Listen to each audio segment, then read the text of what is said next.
Good evening, everyone. Sorry for the late start. Let me just adjust my seat. Welcome to the before vacation meeting, we call this. The BET will not be having a meeting in August unless I see the Nathaniel Witherell Building Committee, or the New Lab Building Committee chair here. We are closed in August, Mr. Walco. So, to start our meeting, pledge allegiance. I pledge allegiance to the flag of the United States of America and to the republic for which it stands, one nation, under God, indivisible, with liberty and justice for all. Welcome, everyone. Good evening. I'll begin our agenda with our routine applications. Mr. Drake.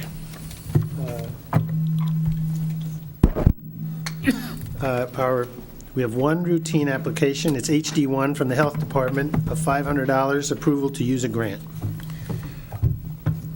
Okay. Do I have a second? I'll second that. Discussion? All those in favor? Aye. Opposed? Abstaining? That is carried 12-0-0. Our non-routine applications, I will start with SE12, and I will call on Mr. Raymer, Chairman of the Law Committee. And indeed, Mr. Chairman, it may be possible that we can bring this to a vote, since we've discussed it, I believe, on 3 prior occasions. Perhaps we can bring this to a vote without there being executive session, meaning without further conversation among the group.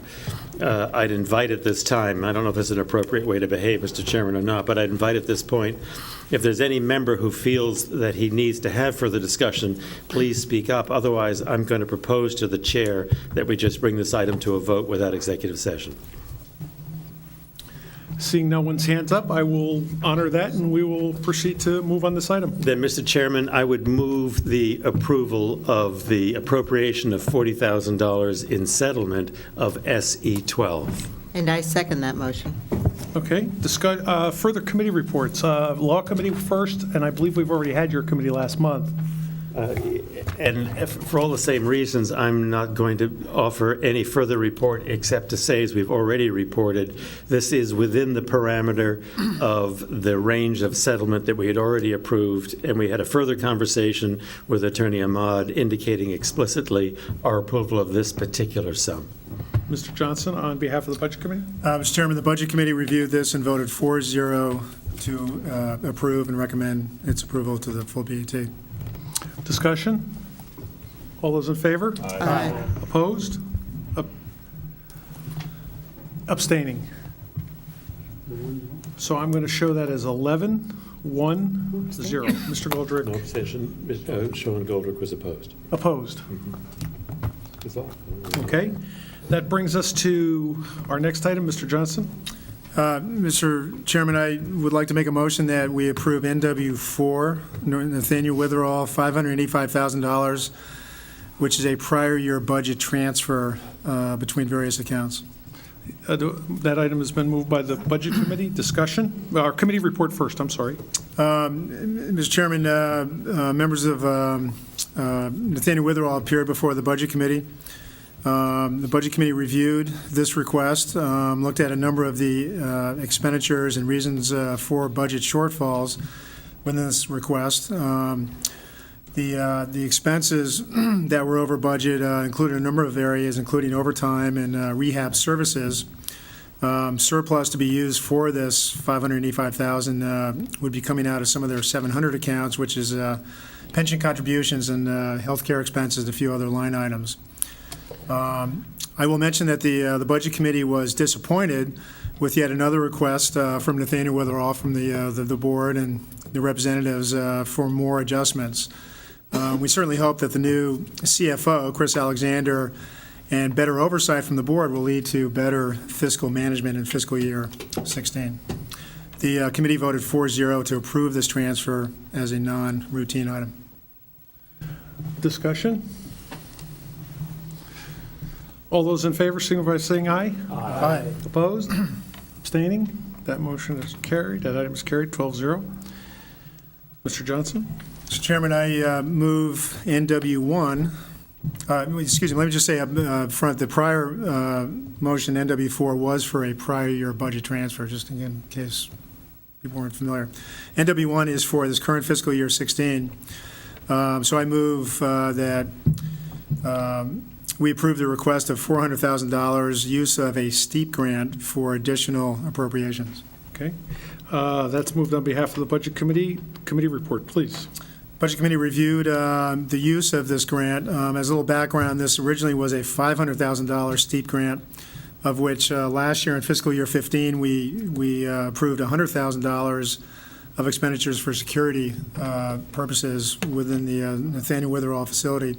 This additional $400,000 request is for, among a number of other things, replacement of a greenhouse used for botanical and physical therapy, employee parking lot, an outside garden, repointing of the administrative building, and additional monies for construction management, A&E, and a contingency fund. The committee voted 4-0 to approve this use of the grant. Discussion. Okay, all those in favor signify by saying aye. Aye. Opposed?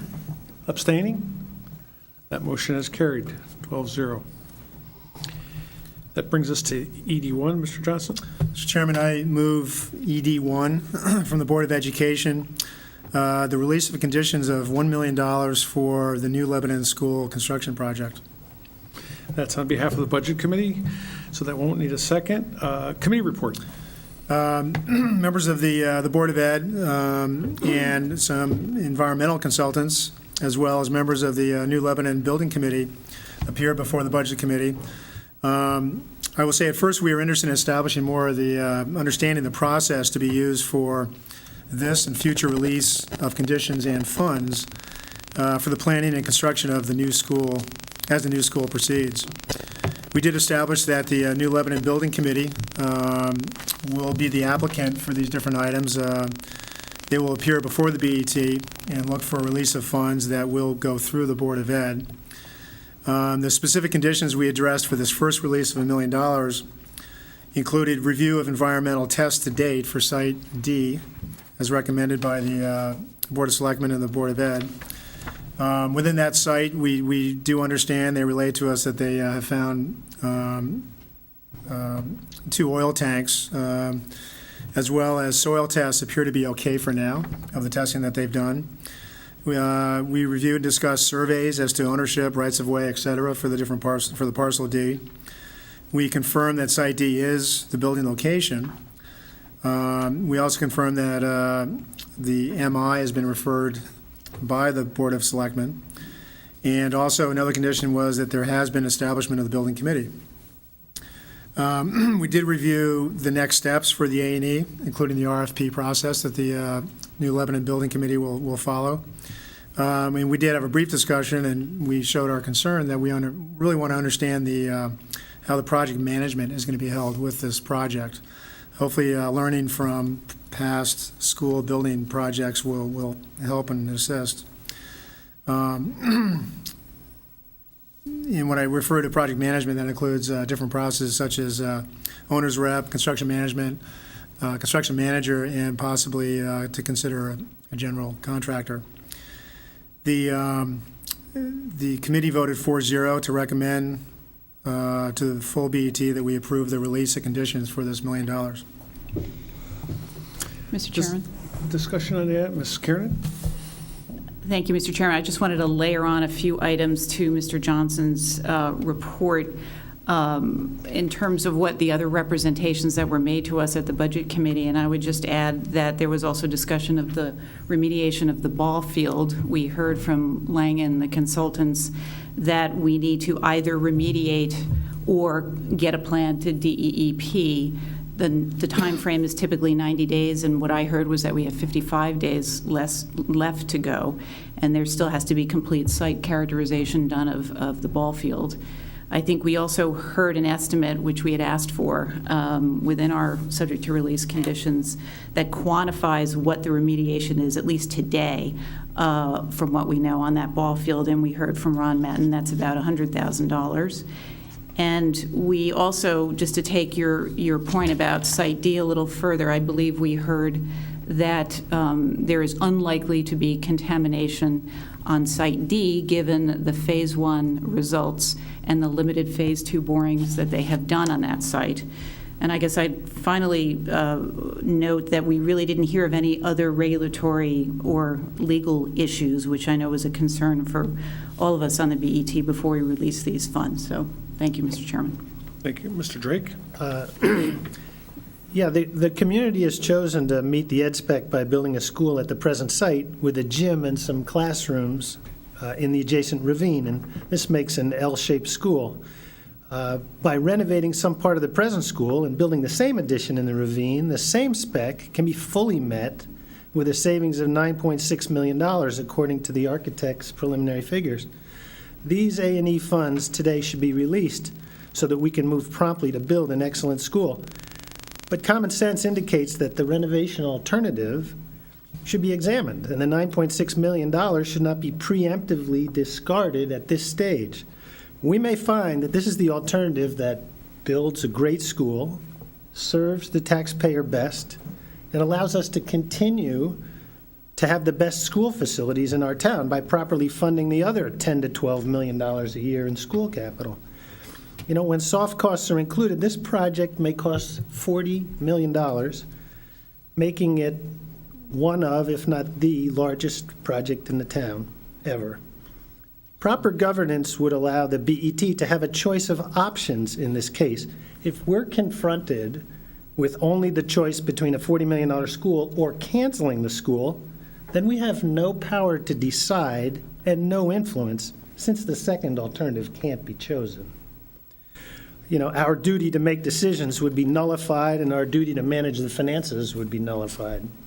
So I'd like to invite the members to confirm that we're not making a $9.6 million decision today, and that it's simply good governance and proper cooperation among public bodies for the BET to be presented with the option to examine the most efficient way of meeting this ed spec. Ms. Tarkington? Yes, I just wanted to elaborate a little bit on Mr. Johnson's comments. The A2 survey with the easements was not delivered as per the explanos relative to these conditions. And during our meeting, I believe the BOE agreed that certainly by our September meeting that should be completed. They also talked about a T2, but that was not necessary to be delivered. So they were going to elaborate, I believe, on the survey within that kind of time frame. And Mr. Matten in our meeting agreed that that was a reasonable expectation given the details of our condition. I would like to further expand on something that Mr. Drake said, and that is, you know, he's talking about the reuse or renewal, I suppose, of part of the school. But in discussion, certainly there's also been some use, if possible, of some type of manufactured construction, if that will work with the plans and can expedite the construction period, which should be advantageous to the children attending the school, and at least as far as soft costs. So anyway, that's just a discussion item, but certainly something that perhaps could be considered if appropriate. No requirement, but just if appropriate. Mr. Raymer? I wish that I had brought some of my earlier work with me. I had exchanged at an earlier time emails back and forth with Mr. Drake with copies to the rest of the members of the board, but I don't have those materials with me. Nevertheless, if I could abstract from them slightly, there's a couple of observations to be made. First of all, I want to be sure that mention is made that the chair and perhaps other members of the building committee were present at the budget committee and are present at this meeting now.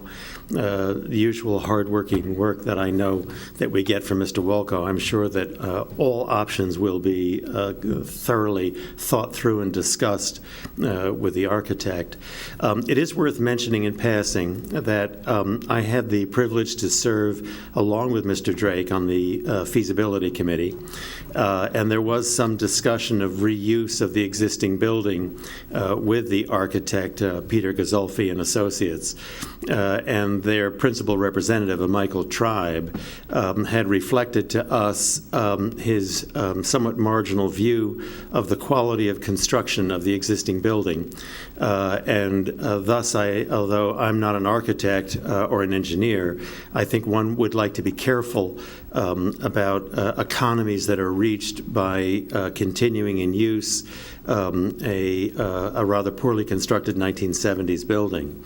Secondly, although I have no appetite to waste state money any more than I wish to waste town money, the figures that my colleague was mentioning are gross figures that don't take into account the values of the state subsidies. I'm not expecting this to be a $40 million construction.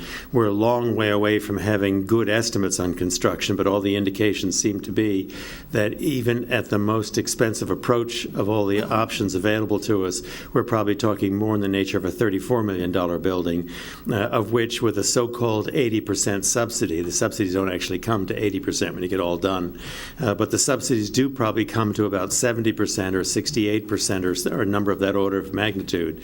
So the net cost to the town is not quite as great as the figures that my colleague was mentioning. So finishing with where I began, I entrust this to the capable hands of Mr. Walco and the building committee to look at these options. But speaking just for me, one of the preferred options will not be to end up with an inferior quality of building. Rather, having gone to all this dislocation of the students and expense and the whole trials and tribulations of a construction process, I'd like to end up with something that does not just meet the ed specs, but is truly a superior physical plan. Thank you, Mr. Chairman. Okay, I see no further discussion, so ED1, all those in favor? Aye. Opposed? No, sir, this is our work session. All those in favor? Aye. Opposed? Abstaining? That item is carried 12-0. That brings us to our next item, the assessor's report.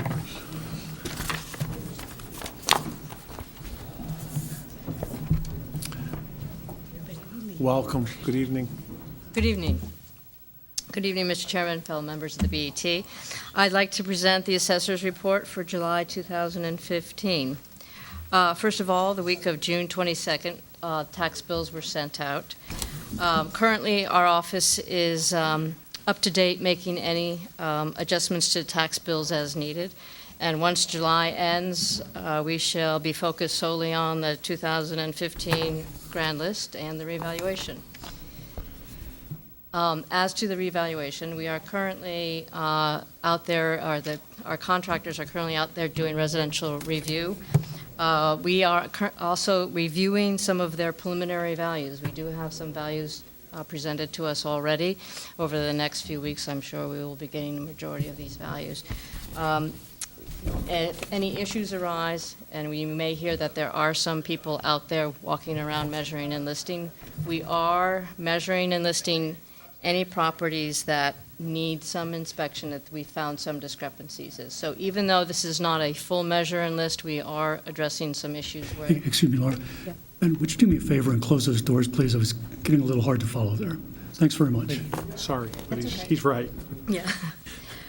We are currently remeasuring and inspecting any property on an as-needed basis. Okay? Any questions? And I want to make my comment. Mr. Norton? Yes, Laura, and I see that you continue to reduce the outstanding pending cases of litigation, and I'm a little bit confused. In one place, you have listed 29 court cases, and I believe it's 27. Am I correct in that? Oh, yes. 27 in the chart. 27's on the chart, but up above you indicate there are 29 court cases pending. Okay, we actually, okay. Sorry, apologize for that. All right. 9, 8, yeah. We'll correct that. But I just want to be certain that 27 is the correct number. Well, actually, there were 27, and then we got an additional, oh, yeah, that's right. That's, okay, yeah, no, they should have been, That's a mistake on our part. Apologize for that. 27 is the correct amount. Yeah. But there's reference to 29 up above. That- Yes, I see that. There are 29, yeah. Tell me, I can't do that, that's what I went to law school. Okay. I move that we approve the assessor's report. Moved by Ms. Tarkington, seconded by Mr. Finger. All those in favor? Aye. Opposed? Abstaining? Thank you. That moves us along to the controller's report. Good evening, Peter. Good evening, Mr. Chairman, BET members. Haven't met with the consultants on the payroll update, so I just want to report that the Tamara Fogel, the Geneva consultant, has left, and the treasurer and I are going to meet with the replacement consultant from Geneva tomorrow morning at 10:30, go over some of the bank reconciliation issues that are reported in the controller's report. Also, it's a little bit too early to report on the status of the June 30th bank reconciliation. It's too early. We had the issue of the split payroll. There was 3 of the days, Sunday, Monday, and Tuesday in June, that were paid in the month of July, and there were some issues. So we'll be discussing that tomorrow, and I'll have a full update between now and the next meeting. And then the consultant's report, which is still in draft report form, is going to go to the steering committee, and we're meeting Friday morning on the July 24th. So other than the payroll update, I'll take any questions on the controller's report. Just going to add something on ADP. As we were getting our update at the HR committee meeting, we asked the Board of Ed how the summer school implementation went per ADP, and there were 250 employees who had to get onboarded for that, and apparently went entirely smoothly. So we are starting to see some light at the end of the tunnel. There's still the general ledger interface, which Roland and the Board of Ed are continuing to work on, with the plan to add new earnings codes for the Board of Ed, which should hopefully resolve that issue as soon as that's able to be executed. Is that correct? Yes, thank you, Nancy. Question? I'm sorry. Ms. Kiernan? Yep. Pete, did you say that report from Geneva is still in draft form, or it will be presented in final form? Is that right, on Friday? It's my understanding it's definitely still in draft form, and it will be in draft form Friday. Friday as well. Okay. Thank you. Mr. Chairman. Mr. Norton? Pete, you didn't make any reference in your report to the renewal of the insurance contracts and the changes that were made? Due to the hard work of the risk manager, Ron Lally, in coordination with Franklin Company, we had a very successful insurance renewal. It's reflected from last year's savings. And as of the June 30th renewals, we've got about a $200,000 savings, and he has expanded some of the coverages within the policies.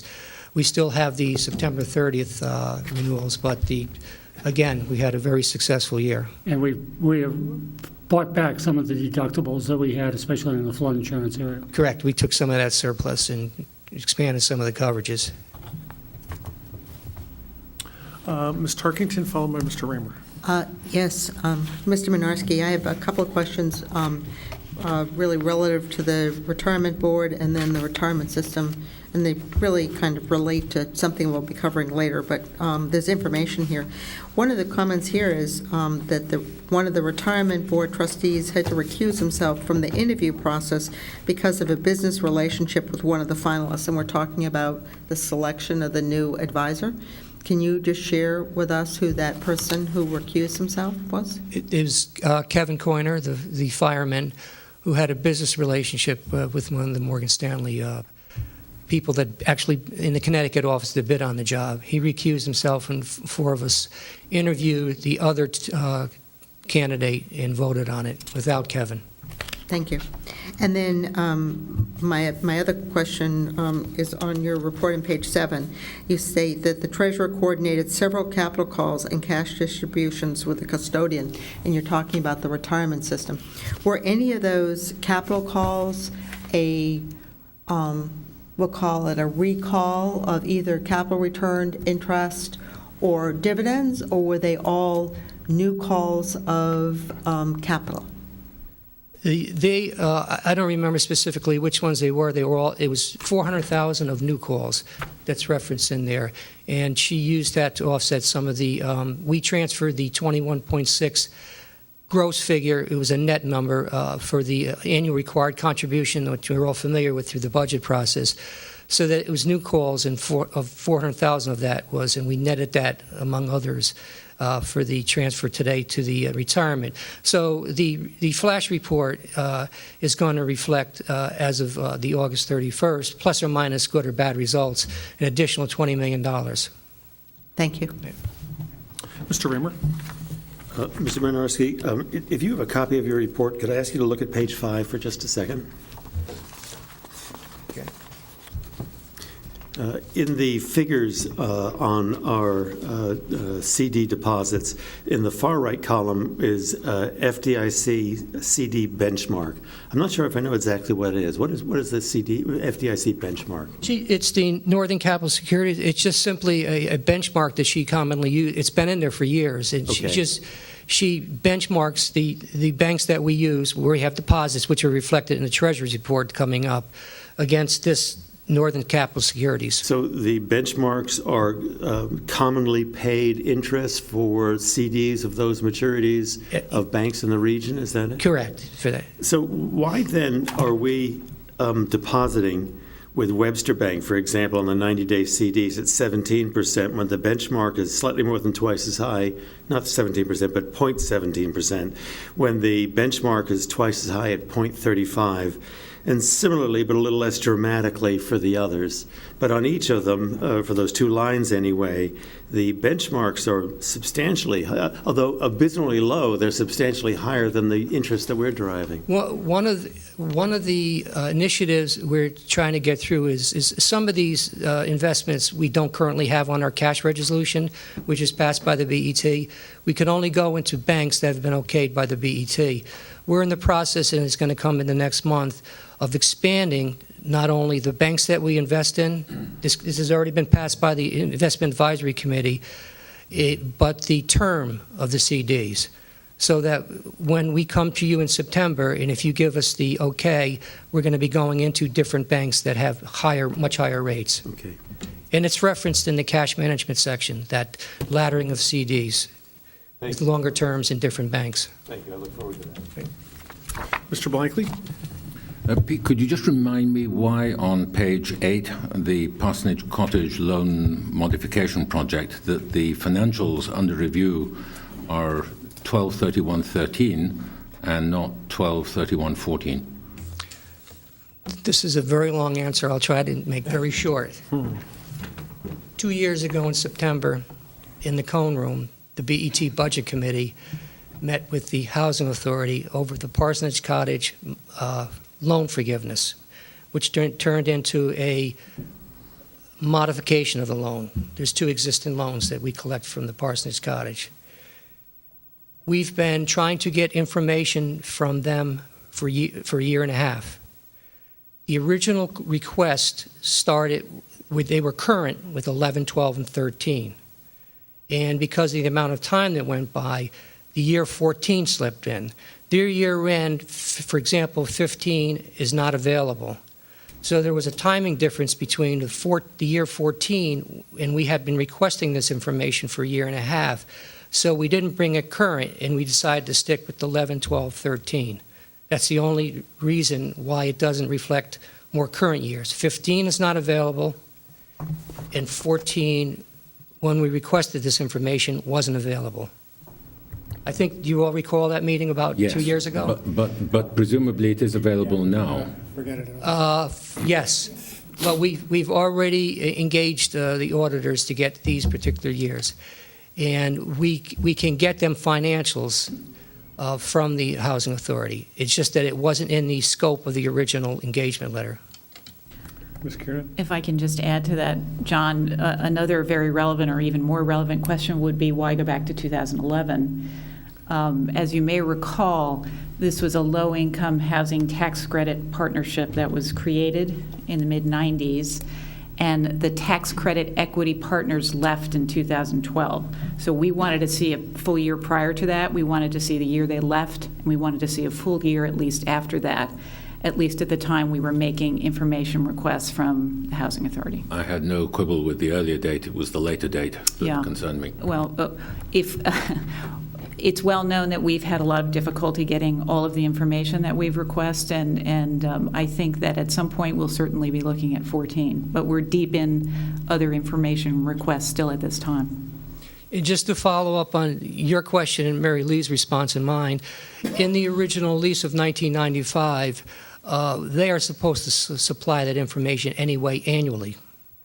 It's just this is information we've had difficulty trying to extract from them over the last couple of years. Mr. Goldrick. Sorry, could you give us your estimate for the June 30th fund balance, the best that you've got now, on a GAAP basis? No, I can't. Well, your last estimate was 48.3 million. Has that changed at all? I can't give you the GAAP basis. What I can tell you is the books are compiled on a budgetary basis for the auditors, and as of June 30th, 2014, my estimate is $4,518,000. When we close the books are not closed. We will turn our attention to the GAAP basis. I don't want to predict a number because the encumbrance number is volatile, and all I can give you at this point is the budgetary basis, which is $4,518,000. The Budget Committee was given information suggesting that the cash position would be better than previously forecast. Would you believe that when you get around to the gap, that we are going to see something higher than what, because you've been giving us estimates over the course of the year. With that, does the figure that was given to the Budget Committee suggest that it's going to be higher than you had estimated It will before? definitely be higher. The revenues are good. The expenditures are good. The only negative is, and I'll go back to the encumbrance, is in the GAAP basis, you have to use, the use of fund balance has to be incorporated into that figure. It went from $9,735,000 to 11+ million, so that's a small negative.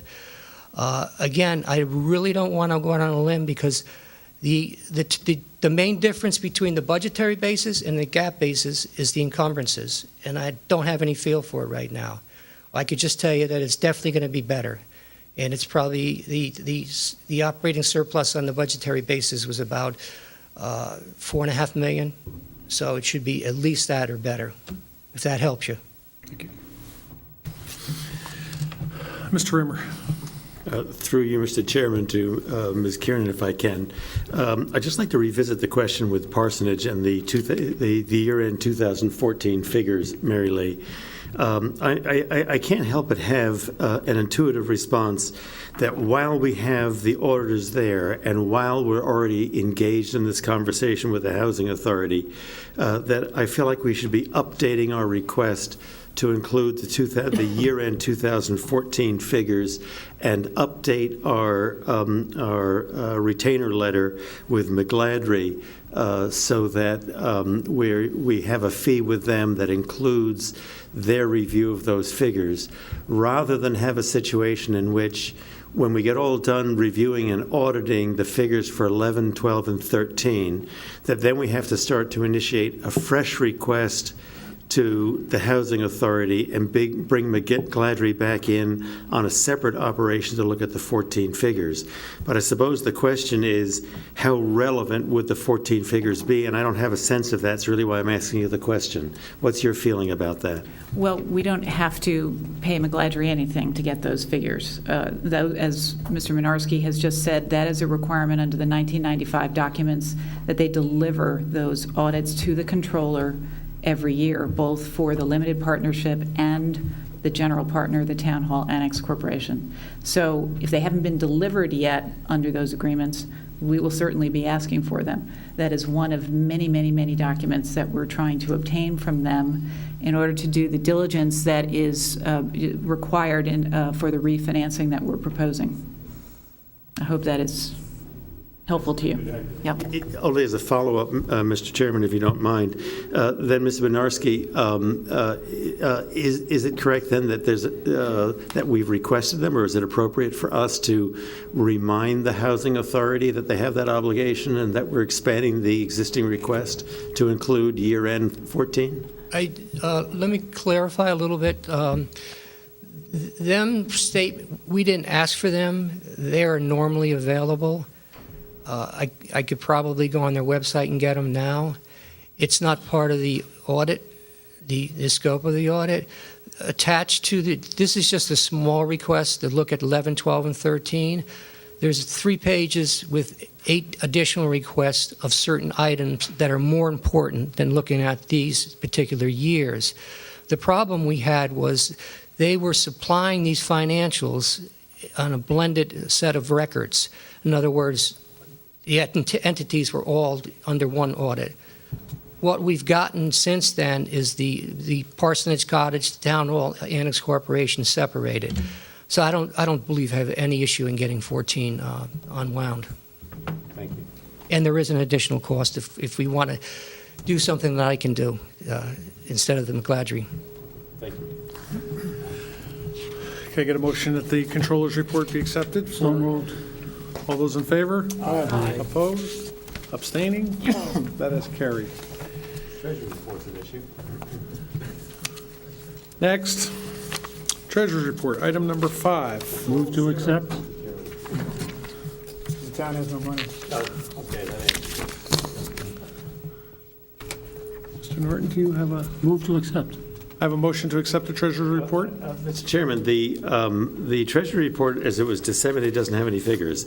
And we received, or at least I received, an email from Elaine Brown saying that a replacement hard copy would be available to us at the meeting. I'm not expecting to have any issues, but I don't have a Treasurer's report at this time. The electronic version has numbers on it. Oh. It's her. One of the problems we have with sending stuff downstairs to information technology, if you recall a couple times the budget when we sent you would know because of the resolutions, something happens when they print it out, and in the case of the Treasurer's report, there's a few BET members requested hard copies.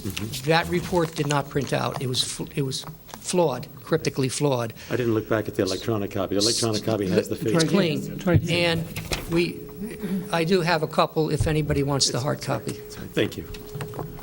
Do you have your town iPad? It's the first meeting I haven't brought it, and I'm paying mightily for that. You need a tutorial session? Let the record show Mr. Raber came to work unprepared. So I still have a motion from Mr. Norton to accept the Treasurer's report. And I'll second that. Seconded discussion. All those in favor? Aye. Opposed? Abstaining? That is carried 12-0-0. Page 2. BET Standing Committee reports. Human Resources, you have an item later in the agenda, so I will get to that. BET Liaison Reports. I do not have the, I don't have anything on that one. Item 8, Nathaniel Willow Building Committee Report. We did not have one, but I'm going to call Mr. Norton. He has an update for us. Yes, Mr. Chairman, the Nathaniel Willow Project Renew Building Committee met Friday morning. Our agenda for that meeting was scheduled to approve the final payments. There were 3 payments outstanding, one to the architect, one to DeAndrea for some sewer work, and also the attorney Cohen.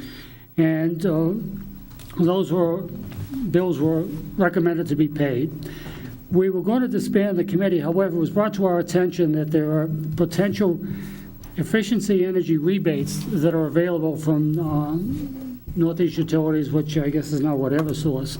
And as a result of pending funds that are still available in the account, we appropriated $20,000 to have sensors installed for the energy project that was part of the upgrade of Nathaniel Witherell. The reason for that is that Eversource has indicated that the rebate possibility is somewhere north of $100,000 once we have completed the census, and it could be substantially more than $100,000. So the committee has appropriated $20,000, and the work will be supervised by our commissioning agents who worked on the project, and we hope to have this resolved in September. Okay, thank you very much. What was the range for that rebate? Somewhere between $100,000 and $500,000. I think we'll spend the 20 to see if we can get that. We thought the same one. Okay, and everybody has their MESA Building Committee report. I have a question, Ms. Tarkington. It was reported in the media that the second phase, which is demolition of the old auditorium, had been postponed for about 30 days. I often want to make sure that the media is, reporting this. The reason for that delay? Well, obviously, to make sure that the TCO on the new auditorium will be issued, because that will be, the ancillary areas will be the instructional space for the students. And so, the 30 days really is just about up, and we're just about ready to pull the trigger on that and have the demolition, first remediation, then demolition of that area begin. But in the meantime, we're completing the many finishing details that need to be completed on the MESA auditorium so that it's ready for the students to come, when they come back at very late August. There's everything is packed up from the existing instructional space to be moved. And so it's a matter of having sufficient space and it's a lot of logistics that are all set. It's pretty complex, actually, to move this large organization into the new space, and the phasing the TCOs by area in order to accelerate it rather than waiting for one final TCO on the auditorium and ancillary areas. Those inspections have been underway for several weeks now, or a couple. The reason I asked is I knew it was critical to have the demolition from the time school was released before it came back, before Labor Day. That was my concern. Right, and it can be done after the children come back, but that obviously makes it more expensive, and also it makes more requirement for additional state approvals and so forth. So we hope to, as I said, begin the process very shortly. Right. And quite frankly, there'll be a tour for the BET, so before we complete the work in the next 10 days or so, and I'll let everyone know when that schedule is. There will be no rain date now because everything indoors is covered. Okay, thank you. That brings us to new business. Mr. Chairman? I'm sorry, Mr. Goldberg. We have a report from the ad hoc committee on school lunch revolving fund. I understand they've been meeting. I wasn't notified of the report being ready for that. Mr. Blanket, do you have something? There is no report ready at this point. Okay, thank you. Thank you. I figured you would have given me a holler, and I would have. Okay, thank you. Brings us to item number 9, new business. Mr. Norton, in my understanding, last month we had this item on the agenda, but the guideline of the document wasn't circulated, correct? That's correct. Okay, so can I get a motion that we accept the Pratt Memorial Library Association of Old Greenwich Inc. funding budget guidelines? On behalf of the audit committee, I so move. Okay, so that won't need a second, or seconded by Mr. Raymer. Discussion? All those in favor? Aye. Opposed? Abstaining? That item is carried. 1200. Continuing on. Approval of the MC compensation plan for fiscal 2016. I will call on Ms. Weisler on behalf of the HR committee. Just a brief summary of the process.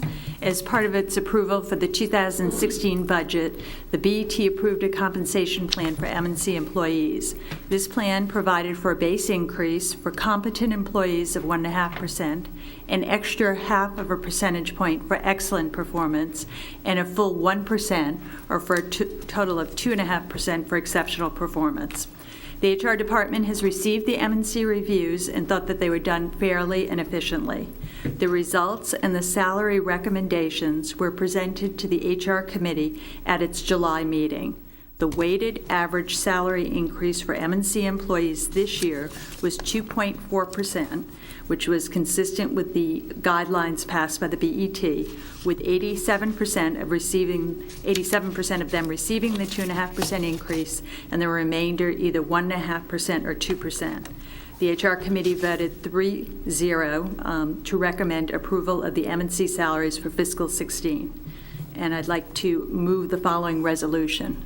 Resolved that the Board of Estimate and Taxation accepts the recommendations of the Human Resources Committee as detailed in the above-noted report of the Chair for M&C salaries for fiscal 2015-16. And that motion is on behalf of the committee? Yes. Okay, discussion? All those in favor? Aye. Opposed? I'm sorry. That's 11, 0, and 1 abstention. Okay. Let's see, that moves us to the next item. We've had a little bit of a quirk. The original item on the agenda was the OPEB Trust Board nomination. When I had built up the original agenda, it was to see if the Investment Advisory Committee had at this point in time, because we've all been out there sort of pounding the pavement looking for a replacement member for Mr. Skidmore. What Elaine did is sort of got me, we have another obligation for the OPEB Trust Board. That obligation is we appoint annually the chair of the OPEB Trust Board group. And you'll see in your package you have the resume for Robert Stricker. So we have two items, so I'm going to look for a motion to add an item to the agenda. And that motion would be, the item to add would be to the nomination of Mr. Stricker to be chair of that board. That would be that motion. So do I have a second on that motion? Yeah. Okay. That's the item. Well, no, we actually had a different item. We have a vacancy on that board that I had put the item on the agenda hoping that we were going to have one that came up. But with that said, so. Mr. Chairman? Yes, Mr. Rimmer. So that I understand what's happening. So the agenda item is being modestly amended to be not just the nomination of Rob Stricker, but rather the nomination of Rob Stricker as chair of the OPEB Trust. The latter of those two. He's already on the board. So the first item I'd like to take up is to motion and pass that Robert become the chair of the board. Thank you. Okay, so that's the item that I'm asking for first. Mr. Drake? Yes, Mr. Chairman, the Investment Advisory Committee at our meeting of July 10th briefly re-interviewed Mr. Stricker, who's the current chairman, to continue to serve as a chairman for the year ending June 30th of 16. And our vote was unanimous at 3-0. I think through bad luck or something, we didn't have Mr. Huffman that day. But Mr. Stricker joined the OPEB board in July of 2013. His resume is in your package, and we were in favor of his selection as chairman. Okay. So first, to add this to the agenda, all those in favor? Aye. Opposed? Abstaining? Okay. On the item, Mr. Stricker as chairman, discussion? All those in favor? Aye. Opposed? Abstaining? That item is carried. Now, the original item that I had on the agenda before Elaine put Bob Stricker's name was, we have a vacancy on the board. And the Investment Advisory Board our committee has been looking for a nomination. We've been everybody's been out looking. We do have a candidate that has not gone through the Investment Advisory Committee for interviews. However, I think what I'm looking to do is propose, Mr. Drake, if you would. Yes, I individually would like to propose Mr. Joe Pellegrino for the vacancy that was left when Mr. Skidmore passed away. This is a 3-year term. Joe is known to all of us. He has a master's in economics and an MBA. He has a long experience in finance with E.F. Hutton and Dean Witter, and more recently managing funds independently. He also has a vast knowledge of our town, as you all know. So I'd like to propose that the board consider Mr. Pellegrino to fill the vacancy on the OPEB board. Second. Okay, the item has been moved and second. Discussion on the individual motion from Mr. Drake. Mr. Raymer. Of course, as to Joseph Pellegrino, he's somebody who is of extraordinary capability. I will, at the appropriate time, vote in favor of his appointment with enthusiasm. However, I have an objection, I think, as to process. I recognize that this is the last meeting before summer hiatus. We won't meet again until September. I'm probably reaching out to Mr. Drake through the chair, if I may, to give me a sense of how important the lapse of time is, because it concerns me that we are taking up an appointment without there having been public posting or notice that we're considering the appointment. That's at the edges of what FOI permits, even with a 2/3 vote to add the item to the agenda. It takes on a still less attractive taint when we consider the fact that Mr. Pellegrino is a former colleague of ours for whom most of us have deep and abiding affection. And I don't want it to look as if when it's one of our colleagues, we don't do posting, we don't put the public on notice, we don't have the normal dialogue, we don't even send it to the Investment Advisory Committee for approval, we just rubber stamp it with a motion at the time. And none of that process would be my first choice. Of course, I'm weighing that against the concern that I'm leaving the OPEB Trust Board shorthanded during a period of hiatus. We're not meeting next month. We're not meeting until September. And so I would invite comment from Mr. Drake for my edification, maybe the edification of the rest of you, as to just how important is this delay, because if the delay is not important to the board, I'd rather see this item placed on the agenda for September, with it publicly posted, with the candidate interviewed by the Investment Advisory Committee, that we take this up in the way that we normally take up every other appointment. Yes, thanks, Mr. Raymer. I'd say that the continued functioning of this board is important, and its continuity is important. And so that's why I think there's support to examine Mr. Pellegrino's candidacy. I think also our committee, our whole committee is here and present, and the whole board can certainly take up a matter that would normally be passed to that committee, since that committee is a subset of the group in front of us here. So I'd invite all the members of the Investment Advisory Committee to express themselves. Mr. Pellegrino is a known quantity. The vacancy has also endured enough time. Hasn't been easy to find a candidate, and we won't find one better than this one.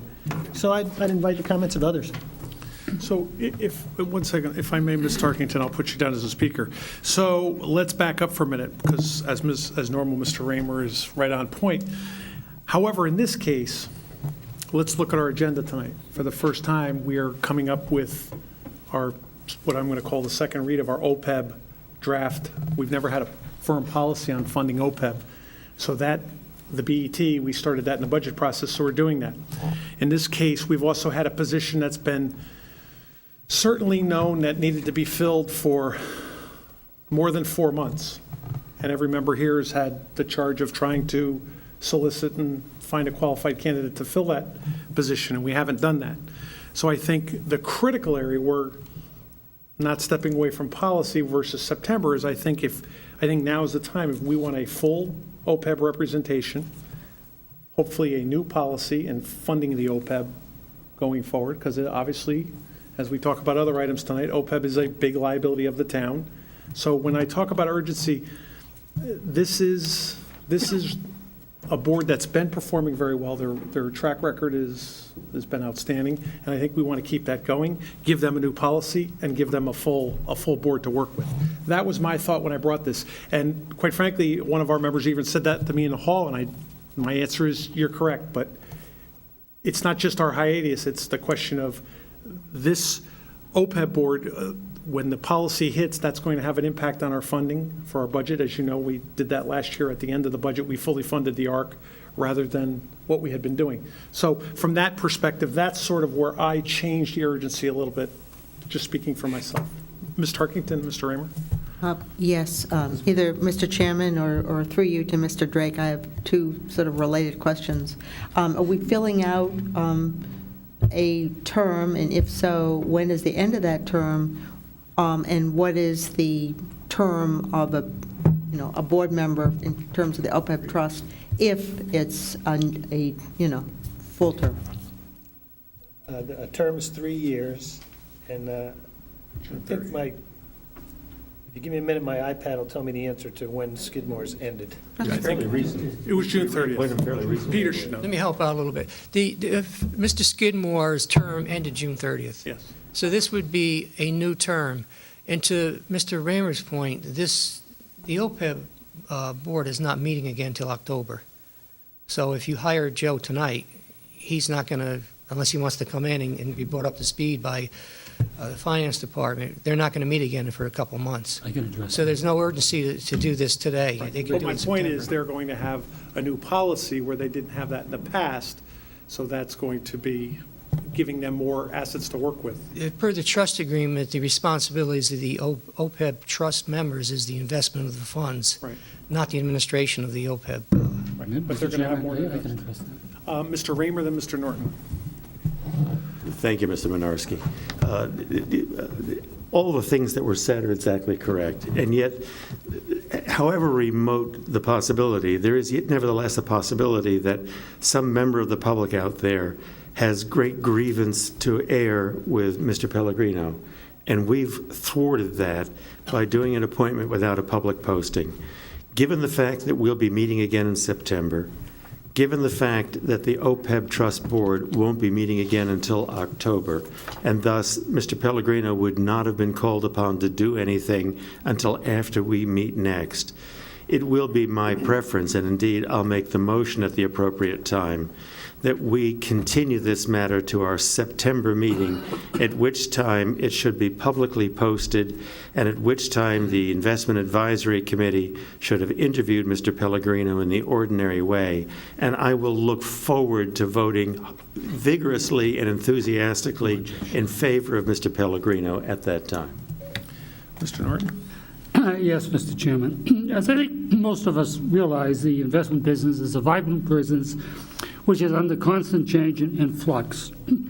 The prior three members who served in this capacity as advisors to the Investment Advisory Committee for the OPEB Trust were in constant meetings and communications about ideas and investment possibilities.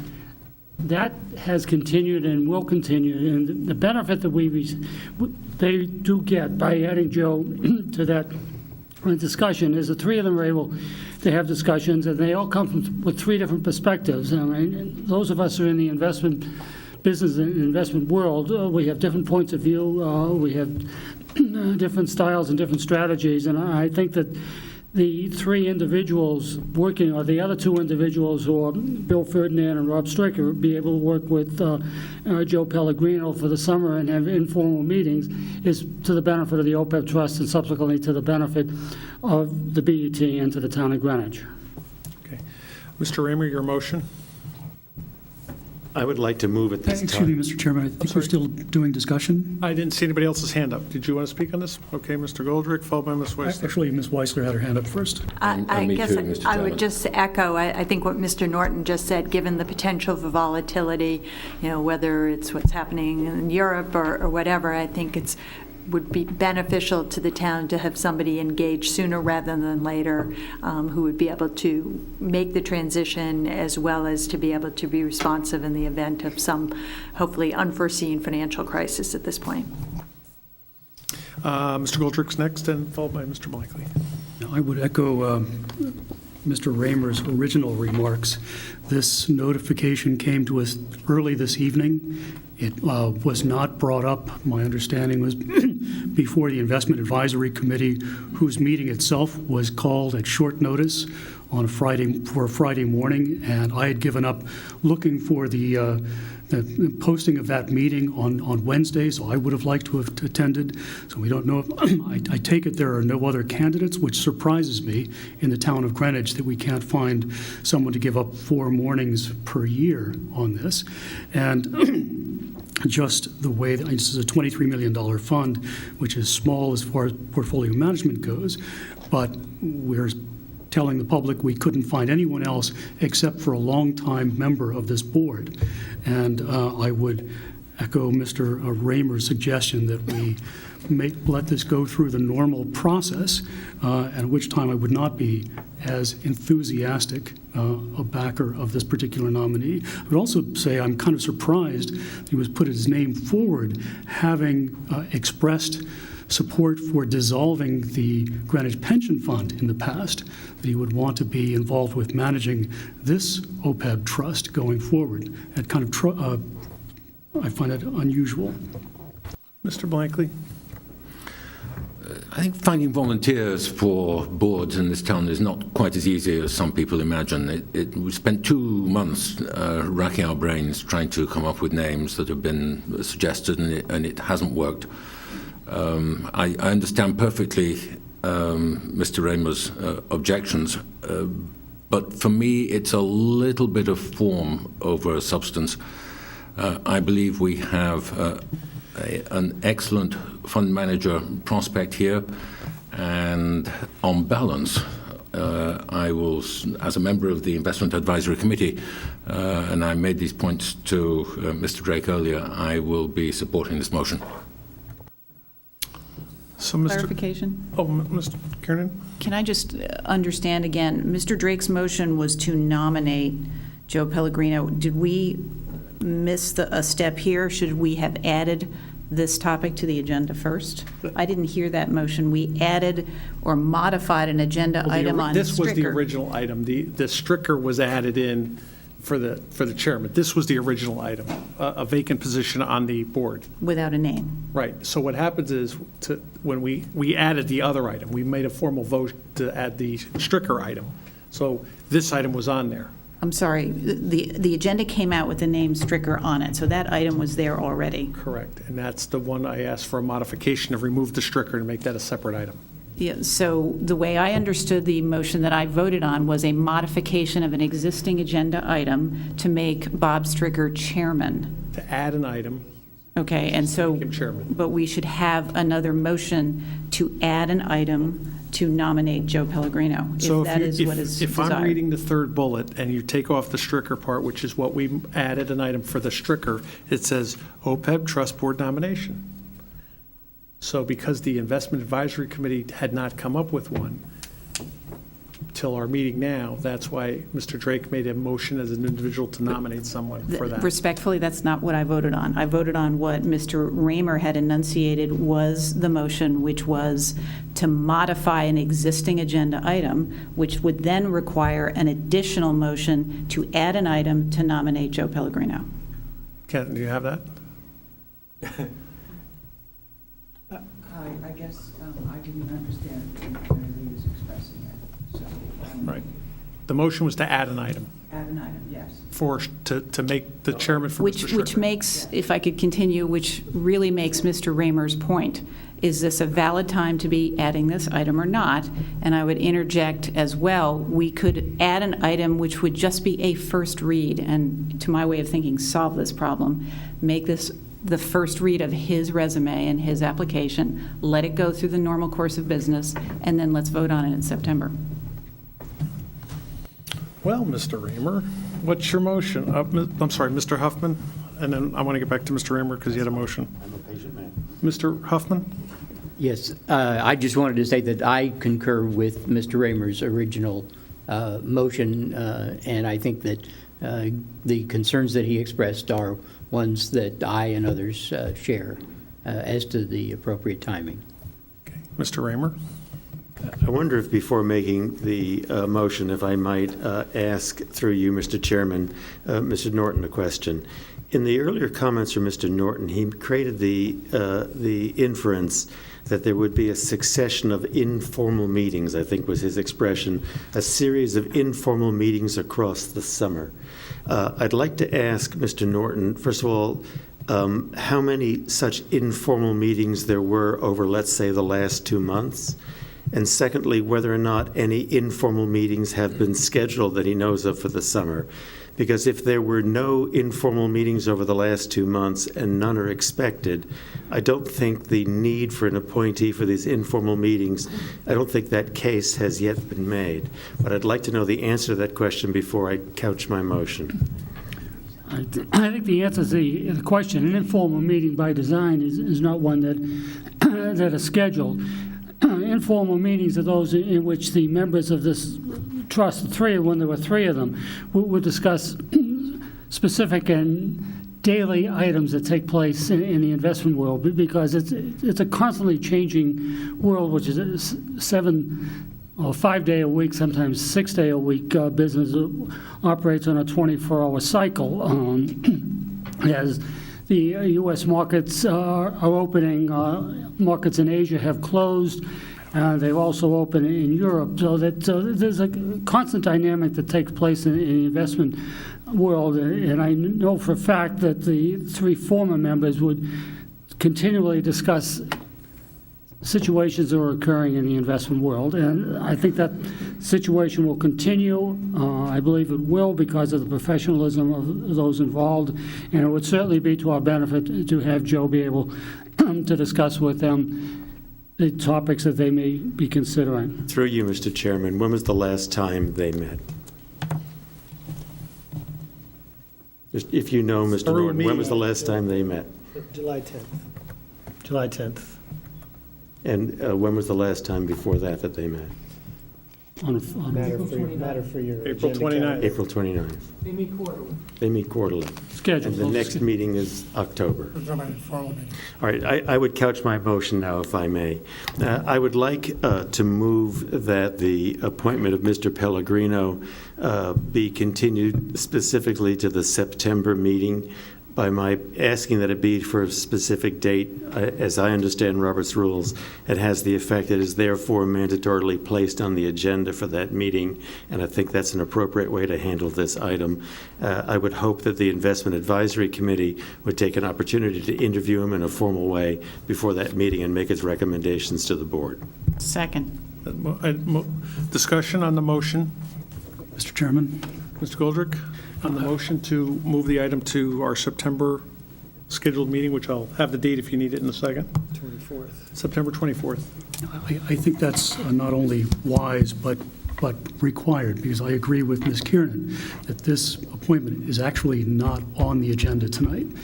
I know what you thought you were putting on the agenda, but what is here in writing is Mr. Stricker, and what we voted on was modifying it so that he would be appointed as chairman.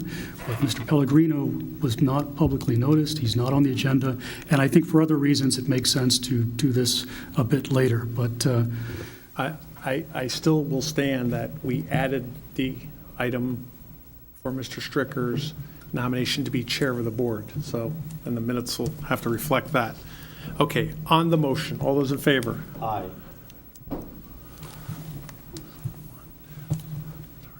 Four in favor. Opposed? 1, 2, 3, 6, 7, 8.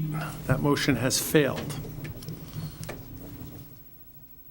Okay, that brings us back to Mr. Drake's motion to nominate Joseph Pellegrino to be a member of the OPEB Trust Board. Back to that discussion. All those in favor? Aye. Opposed? 1, 2, 3. We lost a vote somewhere in that. Rand, We lost, there's somebody, there was a different vote in this. Jeff switched. Was it Jeff? No, I voted in favor. Okay, so that motion is carried 9, 3 abstentions, 0. Mary Lee. It's not properly on before us. That's why. But you voted, Joe? Okay, moving on. Vote on it, yeah. OPEB funding policy draft. We voted on Stricker. Wait a minute, there's confusion here. Okay, OPEB funding policy draft. Mr. Drake. An OPEB funding policy is good financial control and governance. The Investment Advisory Committee has reviewed this policy, and the good work had its origins with Mr. Minarski's first draft and work. And we reviewed and approved the policy that's before you in the Investment Advisory Committee, voting 3-0 again on July 10th. I think unfortunately we didn't have Mr. Huffman that day. The policy here includes suggestions by all parties, good suggestions from Ms. Kiernan, and the fundamental aspect of the policy is to fully fund the ARC. Just to remember, the budget of our contribution to the ARC for fiscal 16 was $6,091,000 as compared to $2,435,000 the year before. There was full support in the BET for this more robust funding. Mike Vasic has kind of educated all of us in a productive way. This very responsible policy will put us in a stronger position than most communities who have underfunded this liability. And I think it establishes and reconfirms Greenwich as a forward-thinking, responsible, and realistic municipality as regards this matter, and therefore the Investment Advisory Committee asks for your support. Discussion. Ms. Weister? I just had a question for Mr. Drake, and if you could bear with me for a minute. If we look on page 1, the bottom of that 1A, where it says the contribution will be 100% the annual required ARC, and the annual OPEB cost AOC is determined by the actuary annually. Can you just remind me, I would have thought it was just 100% of the ARC. I thought the AOC was subsumed in the ARC, but I get lost a bit in the jargon here and the... Sure. The ARC is typically an addition of the really AOC plus the amortization that we're making on losses. So I'm wondering if that language, I apologize, I'm reading it, I read it over the weekend, but should have raised the question with you earlier, but should it just be the contribution will be 100% of the ARC as determined by the actuary annually, as opposed to the language and the annual OPEB cost AOC? Mr. Chairman? 1 second. Peter, do you have something on this? I apologize for not having the actuary report. The language comes straight out of the actuary report.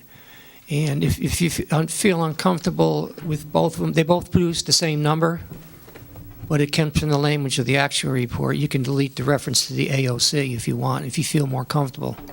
It's correct. It is correct.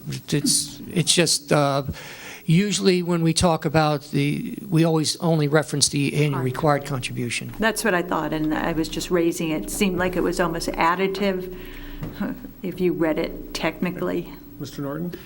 Actually, Nancy, they're two different things.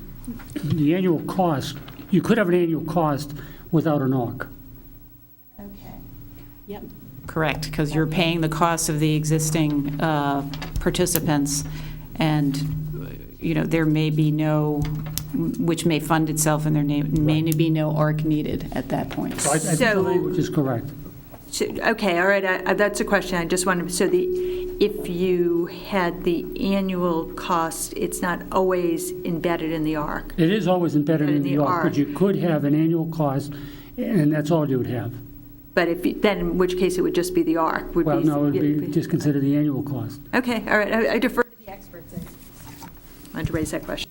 Okay, further discussion? Again, I think this is a milestone for the BET. We were one of the first communities to have an OPEB fund. We were one of the first communities to do a trust for our OPEB fund, and now we're taking it a step further by having a funding policy. And for everybody involved, I thank you. Further discussion, or I'll call for the vote? All those in favor? Aye. Opposed?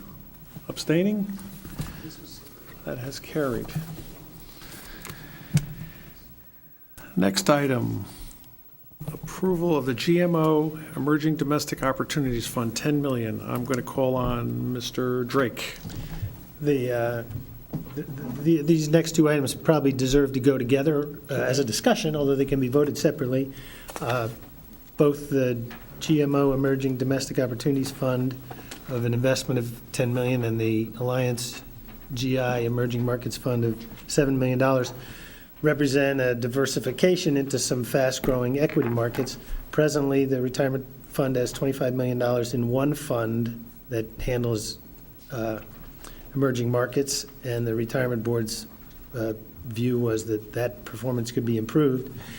The Investment Advisory Committee met on July 10th to consider this. We asked a great number of questions about risk and return of Mr. Chadwick and the board, and our view was that this was a risk return. These two diversifications were a risk and return enhancement, and therefore they were approved 3-0 by our committee. Again, that was the day we didn't have Mr.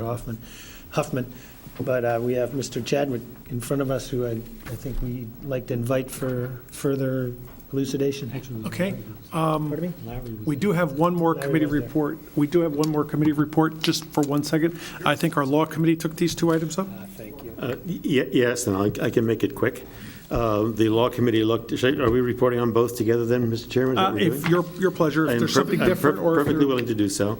On GMO, the law committee took it up at their April meeting, and we found the documents to be in legal order by a vote of 2-0, and a resolution to that effect is before you. Regarding Alliance, or Alliance, I'm not quite sure how that's pronounced, Alliance, we took it up at our July meeting and approved that as well as being in legal order 2-0.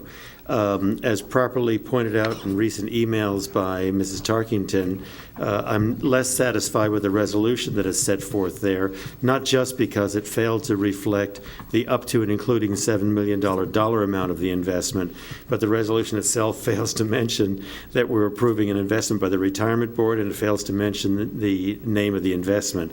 So at the next law committee meeting, we'll correct, for the purpose of our own minutes, the resolution, but for your purposes, Mr. Chairman, just know that we found this investment to be in legal order 2-0.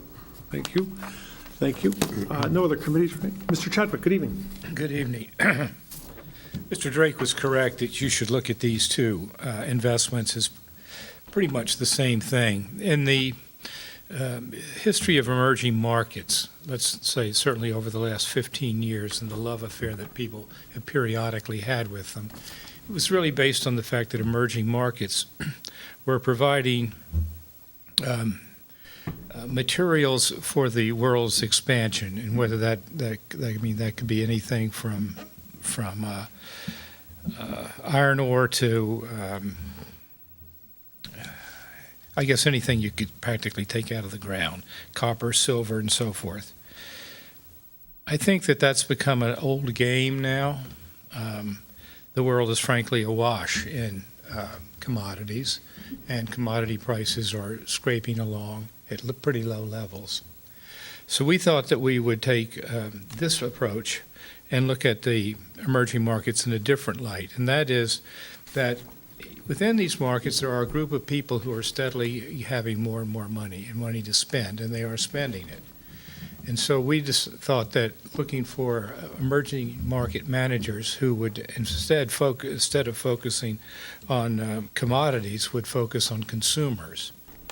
And that is basically the story for these two funds. They both do it. And I think there's been a very big disappointment with DFA and on our board. The fund that is actually a publicly traded fund, and it owns roughly 3,000 stocks in it across all different markets, and we expected that they would give us more or less an indexed rate of return as far as emerging markets were concerned. That has not turned out to be the case.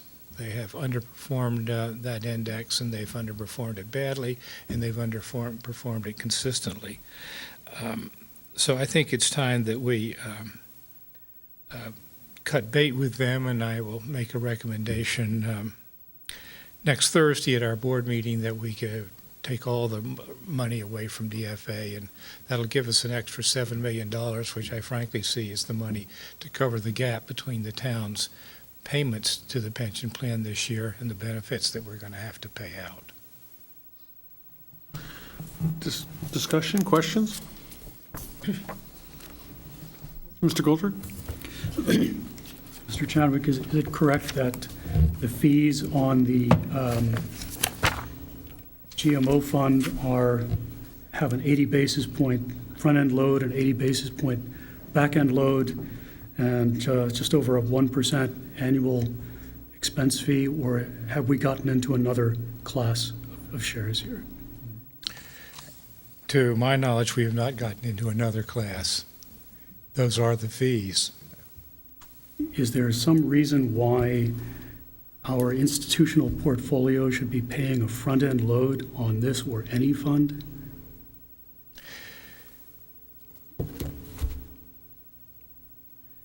I guess I would say that the reason for that, Mr. Goldrick, is that this is the way this fund is set up. If we want to be in it, that's what we're going to have to do. If I could follow up, the portfolio, the total portfolio is over half in indexed equity funds. Yes, right. You've had a bad experience with the last two emerging markets funds in here, one of which is emerging markets debt, another one which is emerging markets equity. What makes you think that you have the expertise to pick these two emerging markets funds correctly when the experience with active management has been so poor over so many years, and especially in the emerging markets segment? Because I think that these two investment companies are honing in on a very specific part of the market and not taking a broad shotgun approach to it, but rather, as I say, looking at the rising group of consumers that now is coming into the emerging markets or into those countries. Mr. Chairman? Ms. Turkington, followed by Ms. Kiernan. Yes, I'd just like to read a couple lines from our April Law Committee meeting. And this, the shares are redeemed by investors filing a redemption order form with the funds on days that the New York Stock Exchange is open. Mr. McLaughlin, that was Gene McLaughlin, explained that initially Lawrence Simon Retirement Board had advised that the system's investment would be tradable shares. The trust does not have a fixed term, and that is certainly a variant from most of the investments I think that we've seen so far.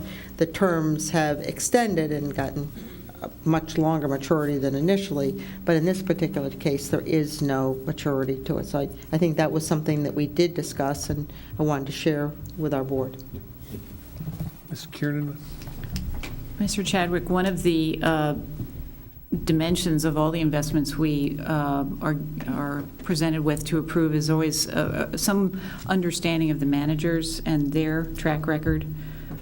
So I wondered if you could speak to that, number one, as well as speak to the volatility of these particular investments versus the rest of the portfolio. I know quarterly you get from NEPC some standard deviation analysis on volatility, and I'd be grateful to hear more about where these investments stand. To be perfectly frank with you, we saw these companies 6 months ago, and I don't have off the top of my head the answers to your question. But I assure you we're not picking people that are underperforming.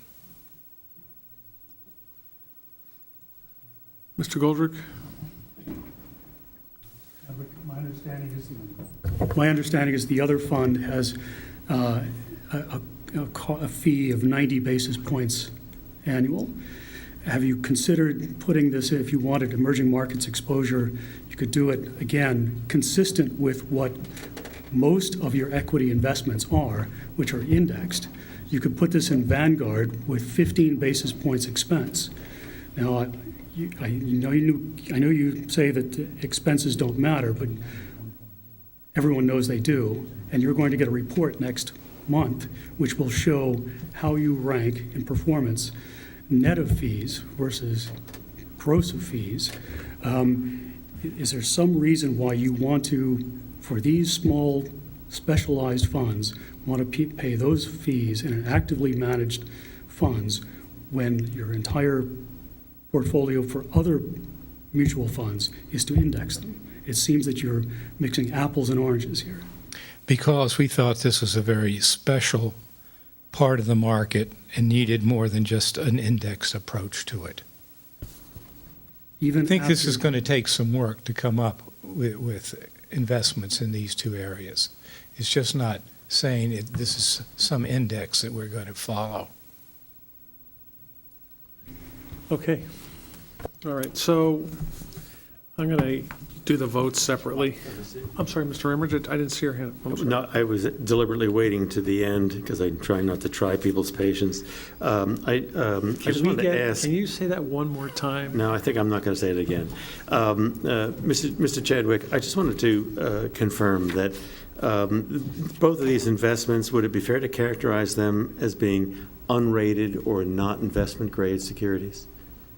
Would that be a fair characterization? I asked Attorney McLaughlin the same question, but it really would be more appropriate coming from you than from him. I would not put them in that category. They're going to own publicly traded vehicles. Excuse me, one of them is, the GMO isn't publicly traded. My colleague is mentioning to me that perhaps Grantham, Mayo, and Van Otterloo is not publicly traded. It's not what? Not publicly traded? Oh, but it's invested in I'm publicly saying traded securities. invested in publicly traded equities. Attorney McLaughlin attaches to his letter, which all of us have received, 3 pages, but 2 of which are really quite relevant, out of the prospectus. It's pages 68 and 69, which list out the areas of risk. It's probably been a long time since you've looked at it, but the materials are there now, talking about the investment in non-U.S. investments, market risks, the degree to which they're invested in derivatives, and the like, the degree in which they're concentrated in narrow markets.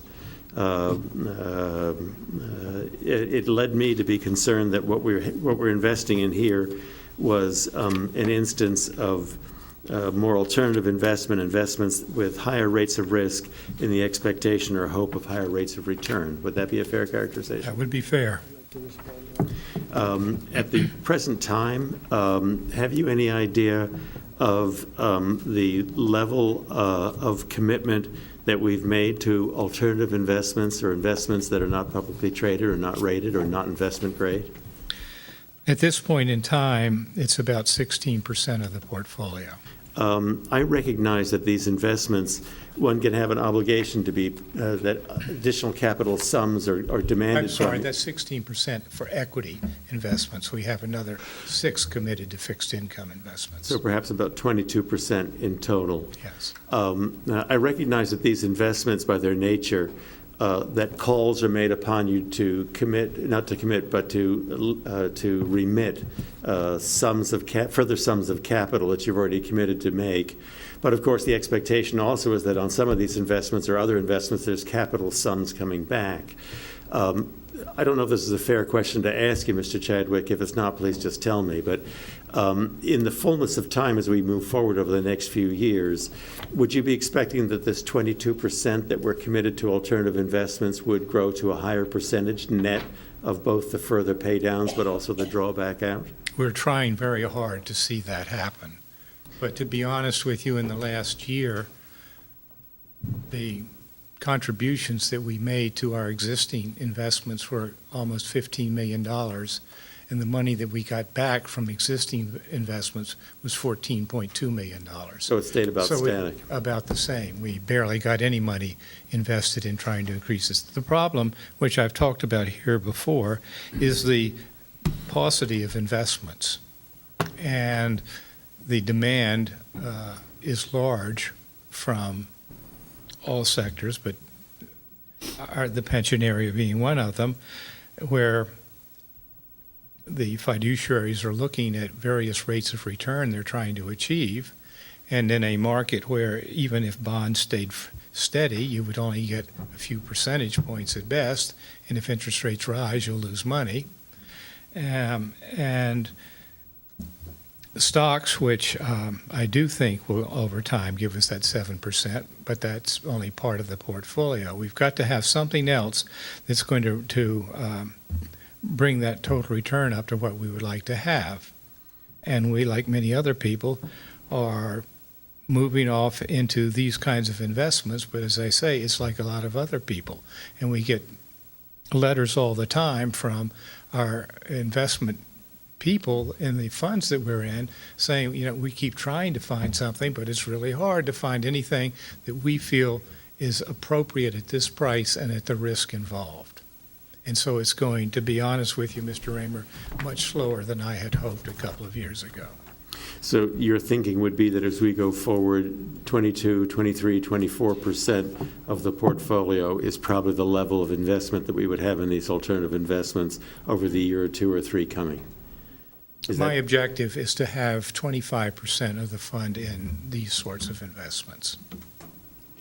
For my colleagues, while I have the highest regard for Mr. Chadwick and his colleagues, I will vote against this investment just because, from my standpoint, I'm uncomfortable with as high a percentage in alternative investments as appears to be the investment strategy of the retirement board. But understand, these are not in the alternative investment pool. They're not part of that at all. No, I don't know that I do understand that. I'm viewing these as being investments of higher risk and higher reward. Okay.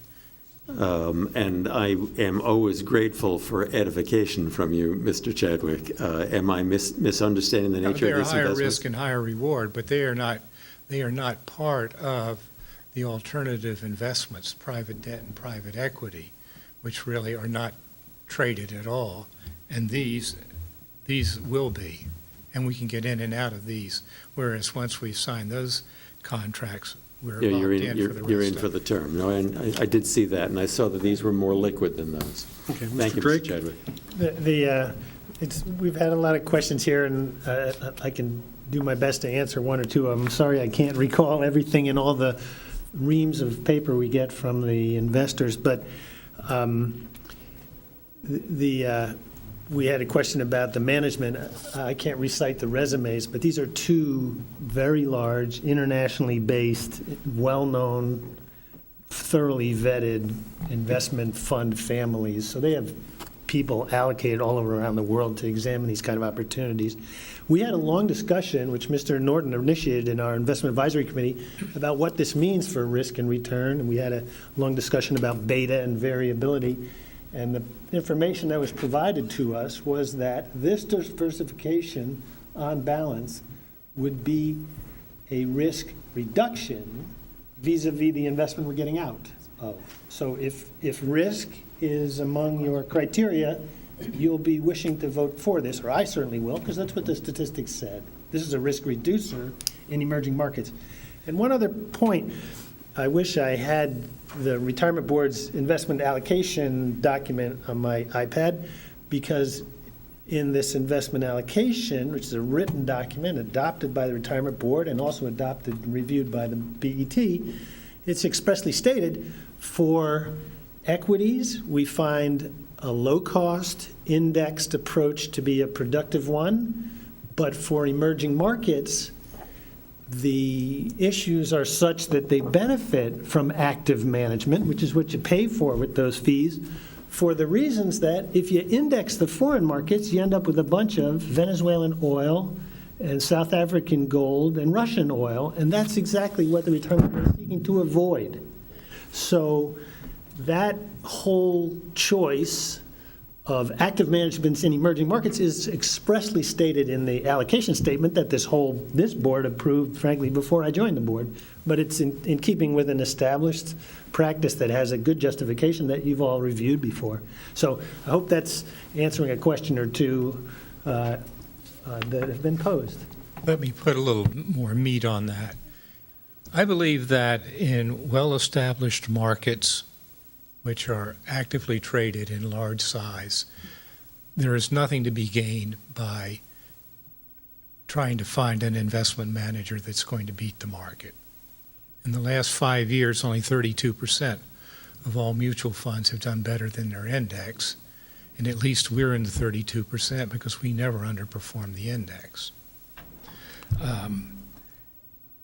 The statistics for 10 years are I have them with me, but they are quite eye-opening, that the average mutual fund underperforms the index by about 400 basis points per year over 10 years. And we can all look for reasons, and we probably all know them because we're human, whereas the indexes are not. So I don't see that there's anything to be gained by hiring someone who's going to try to beat the market, and you don't know whether last year's successful manager is going to be this year's successful manager. On the other hand, when you get into emerging markets, there it's 180 degrees different from that. It does make a big difference on what companies you buy, and it does make a difference on what countries you go into, and it does make a difference on what industries you stress. And rather than buying an index approach to that, I think we can find people who will do a better job for us. Okay. Mr. Burton, do you have a comment before we finish? I was just going to, emerging market investments by definition are high risk. However, there are tools to quantify what the risks are. And when we looked at these two investments, the beta, which is the tool that is used to quantify risk, both of them had betas that were an improvement and substantial improvements over the current position you have in this area. And that's really one of the major tools which are used by all of us who run other people's money to determine where your risks are and what you can expect from your risk. The other tool that is not being used and should be used extensively is the alpha, which will identify what your risk-adjusted rate of return should be based upon the composition. And the benchmark that they are using here is the MSCI, or the Morgan Stanley Combined International Index. So that I'm comfortable with the recommendations, and I think that's going to be a substantial improvement on the performance based upon the tools that I use constantly within the industry. Okay. On these two items, Mr. Goldrick, you have another question? Yeah, I'm going to be voting against both of these. First of all, for an institutional investor to invest in a load fund is just nuts. You just don't do that. Even the NEPC representative was furrowing his brow, trying to figure out where this had come from. Apparently it came from Doug Mosley instead of from him. But you just don't pay loads anymore on these things. Not a fund of our size. Or the other one. And the notion that this is reducing risk seems a stretch to me. Either you're going to passively manage this portfolio, in which case you're going to try to index everything and accept the median with low costs, or you're going to actively manage this and putting over half of this in indexed funds with low cost, but the rest of it in high cost, high risk private investment vehicles and trying to pick a winner out of emerging market stocks when you don't have any expertise on that, when your own report, the Investment Advisory Committee, admitted that over half of your active picks you've gotten rid of because of poor performance, you're simply, you should admit that this is not something you should be dabbling in. Again, your choices so far have come a cropper on this. So you should get a rational investment policy. Is either actively managed or passively, because look at the returns, look at the relative performance. It's very poor. And I think this is where the BET, as representatives of the taxpayers, need to put their foot down and say, no, don't do this. Okay, I don't want to sit here and go through every investment. It's okay. The first item I want to call the vote separately on is the GMO, Emerging Domestic Opportunities. Okay, all those in favor of that item? Aye. Opposed? No. 1, 2, 3. Abstaining. So I'm going to call that 9, 3, 0. Next item, approval of the Alliance GI Emerging Markets for the $7 million. All those in favor? Aye. Opposed? 1, 2, 3. I'm going to call that 9, 3, 0. That brings us to our next item, Mr. Drake. The next item is the approval of the NEPC contract Mr. Chadwick again can elucidate on the RFP and the response to it and the choices made.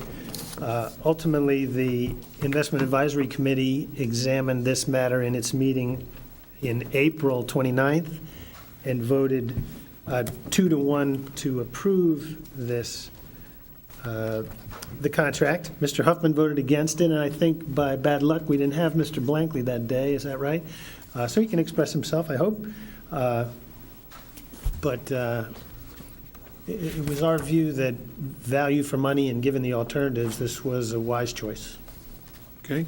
The item is before us. On behalf of the Investment Advisory Committee, discussion. There was a report also from the Law I'm sorry, Law Committee report. The Law Committee similarly looked at this and by a vote of 2-0 found this proposed contract to be in legal order. It might be worth my mentioning just one observation about its terms that may be of interest to the board, and that is that this contract, although it appears to be a contract with a potential duration of 5 years, it's a contract that, with very narrow exceptions, is terminable by the town on 7 days' notice at any time, and there's no penalty or obligation at that point, is only to pay the agreed-upon fees through the date of termination. Okay, thank you. That was extremely important to hear. Mr. Blankley. Just quickly, Mr. Chairman, I believe it's noted somewhere in the minutes that had I been present at that meeting, I would have voted in favor of the contract. Okay. Discussion? Ms. Weissler? I had a question for Mr. Chadwick. I realize NEPC is a consultant, not an advisor. They're not managing our funds, and they're presenting opportunities for investment.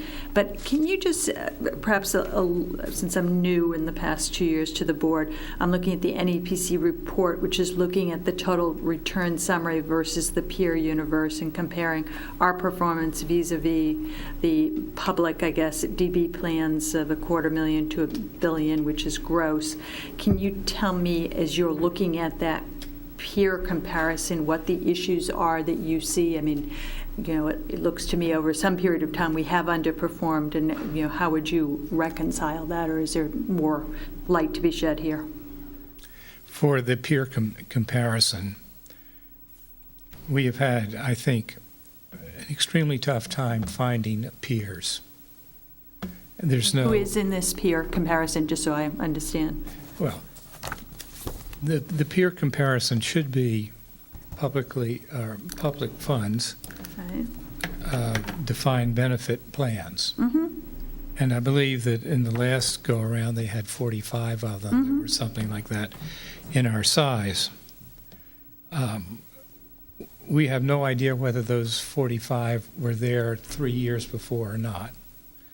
We don't know anything about how they're being managed in the sense of how much risk they're taking, which comes to your second point. I think that our returns have lagged many others because we have less risk, have taken a less risky approach. And in those charts that you're looking at, that big red box shows that we have had below risk. And part of that was, of course, that we had to have 40% of the portfolio in fixed income.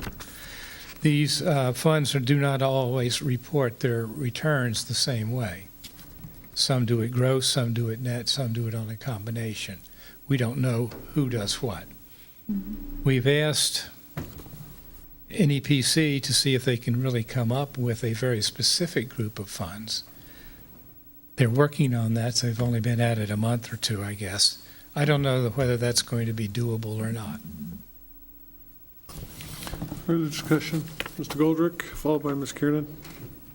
Mr. Chadwick, I think that peer group is very homogeneous. They do, for this particular ranking, do it gross of funds. That's what a DB gross is supposed to be. You have said... Well, we do not do that. Yes, we do. No, we do not. You're kidding. I'm not kidding. We do a net return for all of our private investments. That's not what the NEPC representative has said, and that's why it's a DB gross. He's told me that. Well, I've been through it with them. I have a memo from them. Yes, we do it all on a net basis. For Greenwich. Yeah. And then you're listed under as DB gross. what it's listed under, but that's how we report them. The fact that there would be confusion over this after there being it really the investment points to- advisor for 12 years, and you have mentioned to me, and in the last retirement board meeting, they announced that they would do it net of fees for the next quarter. I didn't commit to the quarter, but yes, they're coming up with a net of fees. So then how, so basically you're saying after 12 years, where these guys were the sole investment advisor, and they listed underperformance for every period in there, you're saying now that those comparisons are irrelevant, nothing makes sense, and you cannot be held to those rankings. Is that correct? I think you've been a member this long enough to have heard that over and over again. Did you ever think over this period of years that maybe you should get another fund advisor that would give you something you could agree on? We have been through that. Okay. I need the conversation to be over accepting and approving or not, or rejecting the contract. So Then if I could just conclude, I would strongly urge this board not to give an additional contract to NEPC, under whose direction we have badly underperformed for 12 years. The taxpayers should be absolutely outraged if NEPC gets even one vote from this board in favor of this contract. okay. Ms. Kieran was next, followed by Mr. Drake. I think one of the distinctions that we do have to focus on is this actively managed by NEPC or not? And it's not, is my understanding. That is correct. It is a consultant, and we've seen the terms of the contract we have. I requested the RFP earlier today, which I received, which gave more detail about what the services are that NEPC provides. Given the fact that we have a 7-day out of this contract, if indeed at some point down the road we decide to change how we manage this portfolio, that gives me a level of comfort with this contract for now.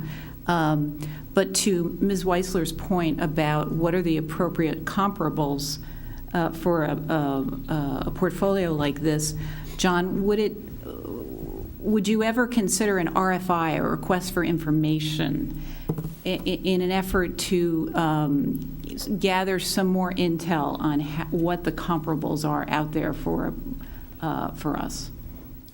I think that we have asked NEPC for that a number of times. And it's not as if they have all the numbers. And we don't even know who comes in and goes out of this universe. And there are many, many other consultants out there with their own universes that have been put together. Not everybody contributes their information to this. We can keep trying, but we can't force everyone to adhere to the way we approach it. And indeed, that's what I'm suggesting, that we do try and perhaps shed some more light on a number of really reasonable questions that I think have been raised here tonight, and get more information, not just from NEPC, but from other managers. Okay. Mr. Drake? I hope we're moving, or I would recommend that we move to a vote on this item.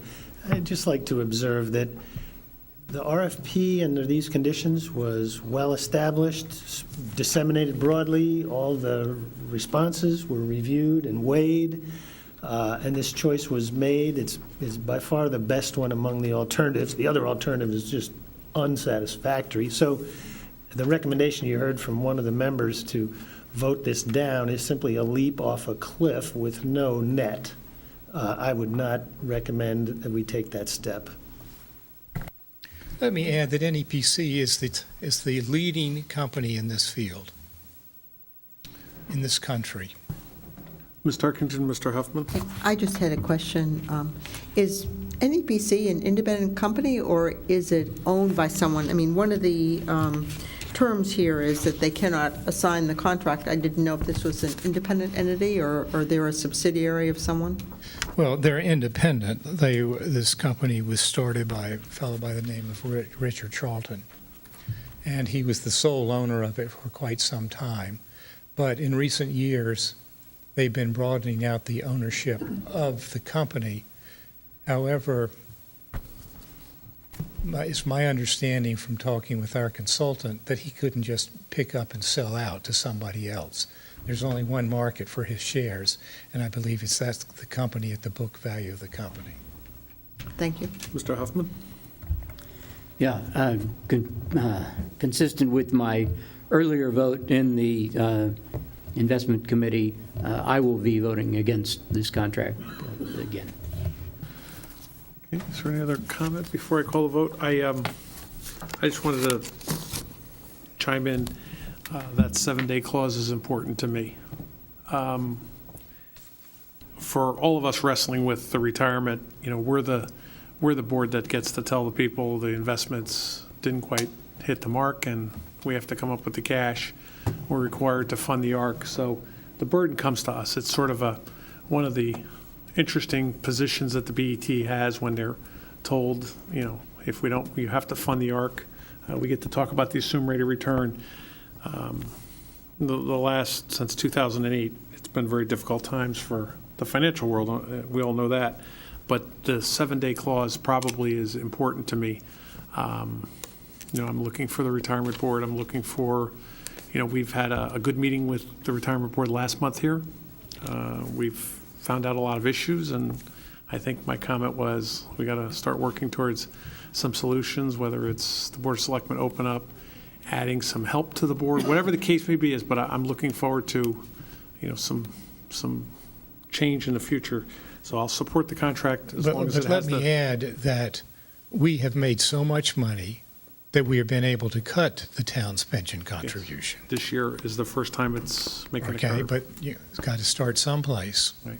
But coming from the days where there was 103% funding and, Those are coming from the days when the town and you didn't go put from in a there up to dime. 21 million, and it kind of, We could have bought a new elementary school for what we had in the way of excess probably 2 or 3 maybe.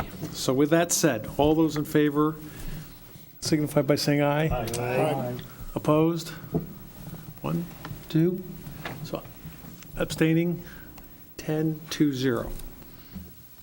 Thank you, Mr. Chadwick. Thank you all.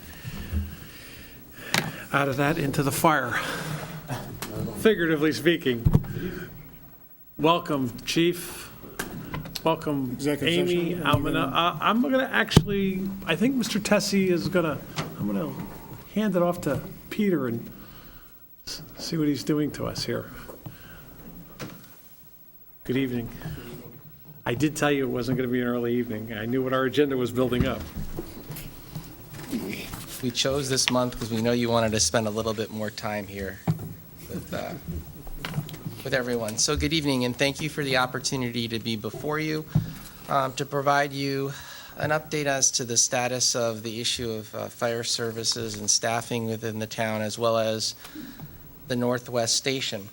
Over the last several months, particularly in the month of late May and early June. Excuse me, Mr. Chairman, I'm sorry to interrupt, but is part of this going to be executive session, or we're not going to do that anymore, or? It's actually 2 parts. Part of it is to discuss the meetings that occurred with reflection of staffing and operations, and the second part has to do specifically with the potential land acquisition.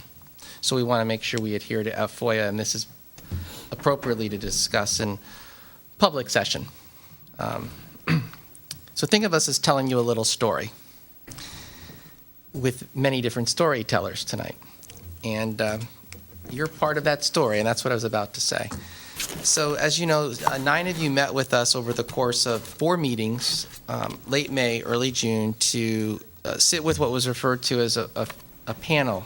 And the panel represented both the career and volunteers, as well as a representative from the RTM, Town Services Committee. And we invited former First Selectman Jim Lash, who is with us tonight because of the integral role he played during his tenure in moving forward certain actions as it relates to this issue. And we were very thankful for his participation throughout. During the course of that meeting, we were able to ascertain input from all of you as to your thoughts, concerns, questions as it relates to the issue of staffing. As you know, the request for additional staffing has come before you over the course of 2 budget cycles, and in each interval, we have met resistance and concern with regard to the impact and the direction that this request may take. So the purpose in this was to really solidify thoughts, find out where there is a lack of information provided to you or issues that remain unaddressed so that we could, within ample time, address them so that when you do go into your deliberations next winter, we'll be in a much better place to really adjudicate the matter.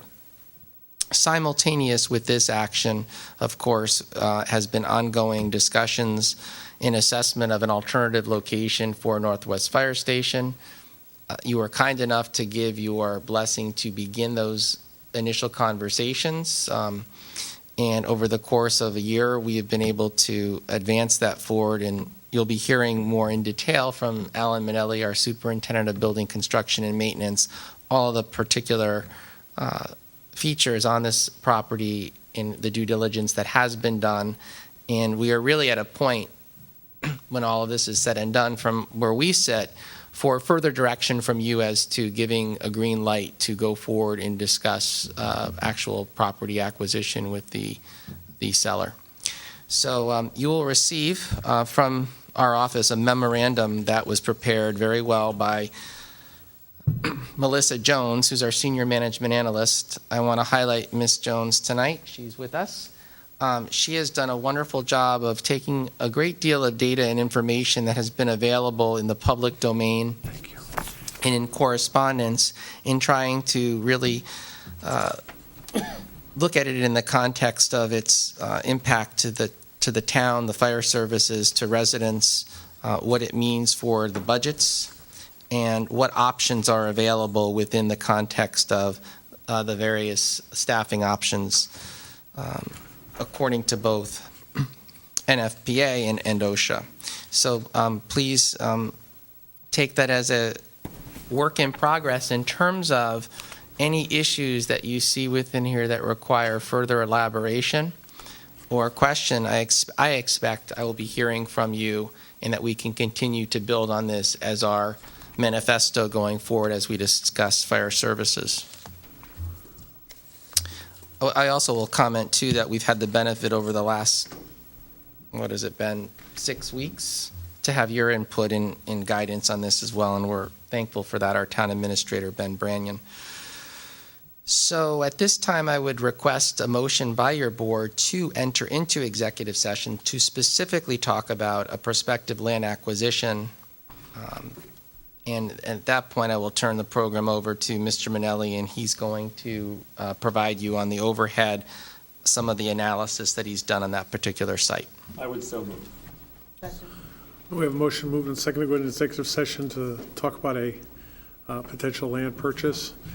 Is there anybody you needed in the room that was part of the panel or part of this discussion? We'll certainly want all of our professional staff. Ms. Jones, Mr. Branyon, they were part of the meetings. Chief Szynski, Assistant Chief Kick, Commissioner Siebert, and Mr. Minnelli. And I would entertain having Mr. Lash. He did sit in on the panel, and he was an integral part of the issue when it began in 2005. Any member, any comments on that?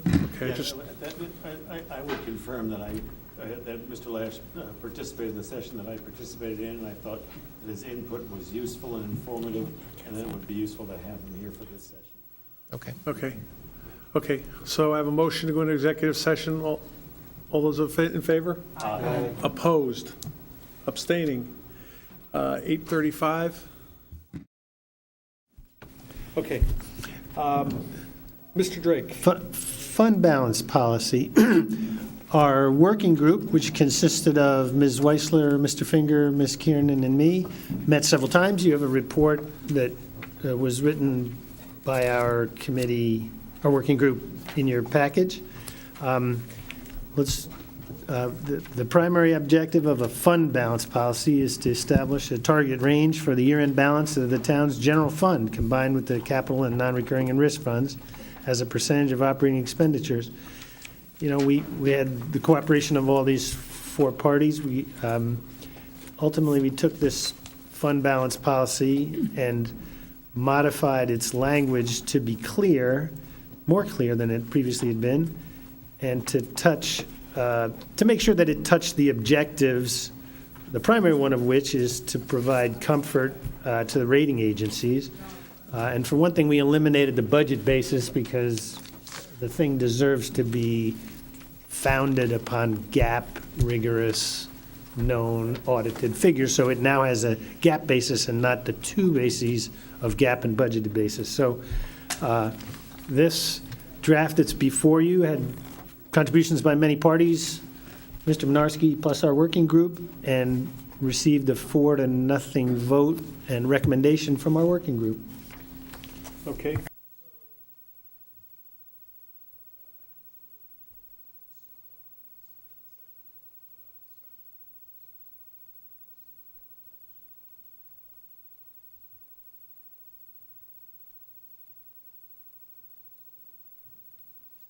Sorry, if members of this board were to look at the fund balance policy draft that's in front of us, it's the last page, not numbered, but it would be the third page, has a chart, it's fund balance ratios. I just want to point out, consistent with the conversation that we had earlier today during, I think, Peter Minarski's controller report, the fiscal year 14-15 numbers are based upon estimates. He said that he would have actual numbers in September. So if we approved it today, we're just going to have the estimates. If we deferred it to September, we would have, Peter, correct me if I'm wrong, we would have accurate numbers then for the backup support. So I just throw that out if that's something that the board wants to consider. That being holding off until, we're going to have discussion, but holding off until we could have actual numbers. But I think Mr. Goldrick, and I don't want to speak for him, but I think Mr. Goldrick's point was, if it's looking like we're exceeding, forget the new draft, if we're exceeding the current fund balance, I think his point would be, what are we doing with that? And I think there's plenty of answers to that. But yes, I mean, your point's well taken, but it's going to be what it's going to be. If right now, if it's projected to be at 9.4 and it comes out at 10.4, it is what it is. I mean, we'll address that, going forward when I just pointed out. when we have interims or finance, whatever the case may be. So, okay, so discussion. Mr. Goldrick. Yeah, I'm going to, I went to all of these meetings. I'm not a member of that particular committee, but I did raise objections there. And I'm going to offer an amendment when the time comes. But let me just go to Mr. Drake's comment that this is to provide comfort to the rating agencies. First purpose of this should be to provide comfort to the taxpayers. And I believe we have far too much fund balance sitting on the books that could be used for other purposes or for reducing taxes. And let me explain why. First, as I pointed out during this meeting, I think that this range is based on a fundamental misunderstanding of the recommendations by different organizations. Standard & Poor's, in one publication I saw, had a rule of thumb that a town should be somewhere between 5% and 10% of operating budget. The Government Finance Officers Association had as a range 5% to 15%. But that didn't mean that towns should adopt a range, or each town should have a range themselves, but should be a point on that continuum. Because if you think about it, this is only here for emergency funding. So when you get to a point in an economic downturn where you need emergency funding, you don't have flexibility. You cannot pick and choose from a range. It makes no sense. You have a certain amount of money there, and you either guess right or you guess wrong. And in the case of Greenwich, we can look back at history. Ms. Kiernan raised the question of what would happen if we had another downturn, like economic downturn like we just had, if we had a hurricane, another Hurricane Irene, another Hurricane Sandy, et cetera. Let's look back and see what happened to the town's fund balance when that happened. And in fact, over the last, we used $11 million to balance the budget, plus some layoffs. And then over the next 7 years, we added approximately $7 million a year to that fund balance. Mr. Mynarski doesn't want to give a firm number, and I understand how detail-oriented he is, but the last forecast was just over $48 million. He's saying it's going to be more positive than that. So if you go back and look at the use of 3% of the, just over 3% of the operating budget in the depths of the worst economic downturn in 80 years, clearly we don't need 12% of the budget for a fund balance now. And the other thing that Peter Mynarski said during one of these meetings was that although there's an accounting quirk which artificially reduces what the fund balance looks like, because we use that use of fund balance for the coming year to reduce it, in fact, that doesn't happen. And it doesn't. We're running structural surpluses, and we did it again this year. So that, I just point out to you that this table at the back is extremely misleading. It doesn't show the credits to the fund balance. It doesn't show the June 30th end of fiscal year fund balance, which is vastly higher than this.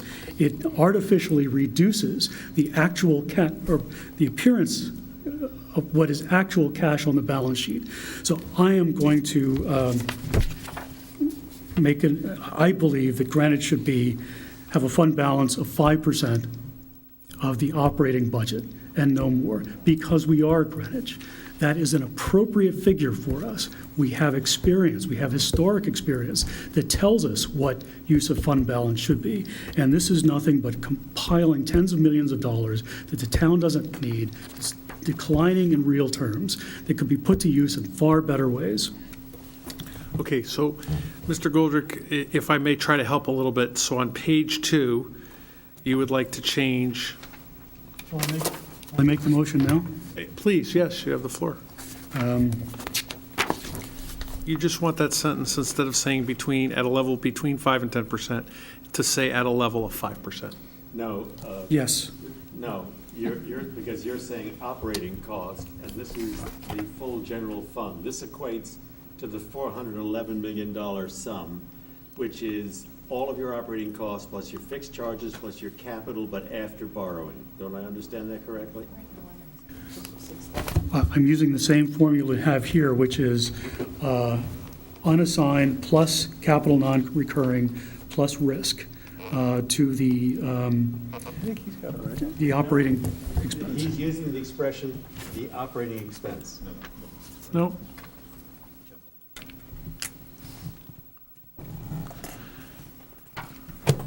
I think if you read that paragraph, Mr. Raymer, what he's saying is, instead of, after all of that, what's counted, instead of having a basis of at a level between 5 and 10%, he would like it to be at a level of 5%. Yeah, but I mean, I don't want to put words in Mr. Goldrick's mouth, but he's saying 5% of your operating costs, and your operating costs do not include your net capital. I'm not even sure it includes fixed costs, but in any event, when he says he wants to set it at 5% of your operating costs, I believe our operating budget is what, about $370 million? Do I have that correctly? 380 million, 370 million? May I interject? I would gladly. I believe this is our general fund budget from fiscal 15, the year that just ended. You referenced 411 before, that's fiscal 16 that we just budgeted for. This includes capital that we pay for in cash, not what we borrow for, and does include fixed charges. Which are not sums which are included in an expression that Mr. Goldrick was using. That expression I've only changed one number. I'm accepting the definition here in the paragraph right above the target, which is the measure used will be available fund balance as a percentage of the current year's budgeted expenditures to include operating costs, fixed charges, and the capital levy. Those three aspects of the fund balance. So I'm only changing the one number. Okay. Right. So I'm sorry to help a little bit, but so we're all clear. Instead of having a range of 5 to 10%, it's very clear he would like the fund balance to be 5%. That is the motion. Okay. Do I have a second? Mr. Huffman, discussion on the motion. I think we've already had it, but, okay. So further discussion by anyone else? Mr. Raymer, Mr. Finger? Yeah, I mean, Mr. Goldrick's point about picking a point on the continuum is, I think, a valid point. But we have 12 members of this board, and each of us may have a different point that we would like to choose from or pick. So therefore, I think it's a prudent thing for a policy to have the flexibility of a 5 to 10% range, and then that discussion of whether it should be 5%, 7%, 10% is a discussion we have and we should have when we do our budgets in March or May, when we do the, either March or May, when we put together our budgets and then the mill rate. Mr. Finger? I'm sorry, Mr. Raymer. We're fungible. And it is admittedly a big swing. It's a $20 million swing in round numbers between the 5% and the 10%. But we're not making a decision with this policy of the point within that continuum where we want to make it. That's a decision that we should be allowed to make as a BET each year as we look at all the budget constraints. This is merely a public declaration of policy to the credit reporting agencies, to our taxpayers, to anybody else who's interested, that in this discretion that we'll exercise in each year of where to peg fund balance, it will be somewhere between 5 and 10%. As far as where it'll be in a particular year, we'll let you know in that particular year. Further discussion on the motion, Mr. Huffman? As we talked, Thank you. As we've talked on various occasions, under current circumstances, and this is not a thing that we're saying is fixed in concrete for 25 years, this is what we're setting as a current policy. And in today's interest rates, in today's budget situation that we face, I believe that 5% of the operating budget is a perfectly safe and sensible and will satisfy the rating agencies perfectly well for us to have on hand, and this is the number we should be looking at. In a time, if we found that interest rates dramatically changed and money that we had sitting there at 10 basis points today might gain 5% a year for us, we might say, well, it's more useful for us to go ahead and have some of that, earning that kind of money, which adds value to the town and can be there. But these times are not those times. And this time, we don't need to have money losing value, sitting there, and not being necessary, but purely for cosmetic purposes. We don't need it for the rating agencies. We don't need it for safety. 5% is a plenty number for today. Ms. Weissler? I was just going to ask Mr. Minarski if he could perhaps share with the rest of the BET the recommendations that came out that you shared with the working group from the financial advisors who were being interviewed this spring and their take or recommendations on the fund balance. I thought that was interesting. The benchmarking report that was provided by IBIC contradicts Mr. Goldrick's statements. We do not have a high fund balance compared to our peers, which is the AAAs, the medians in Connecticut. And if you go national, it's a small fraction of the national, which is up in the 30% for AAAs.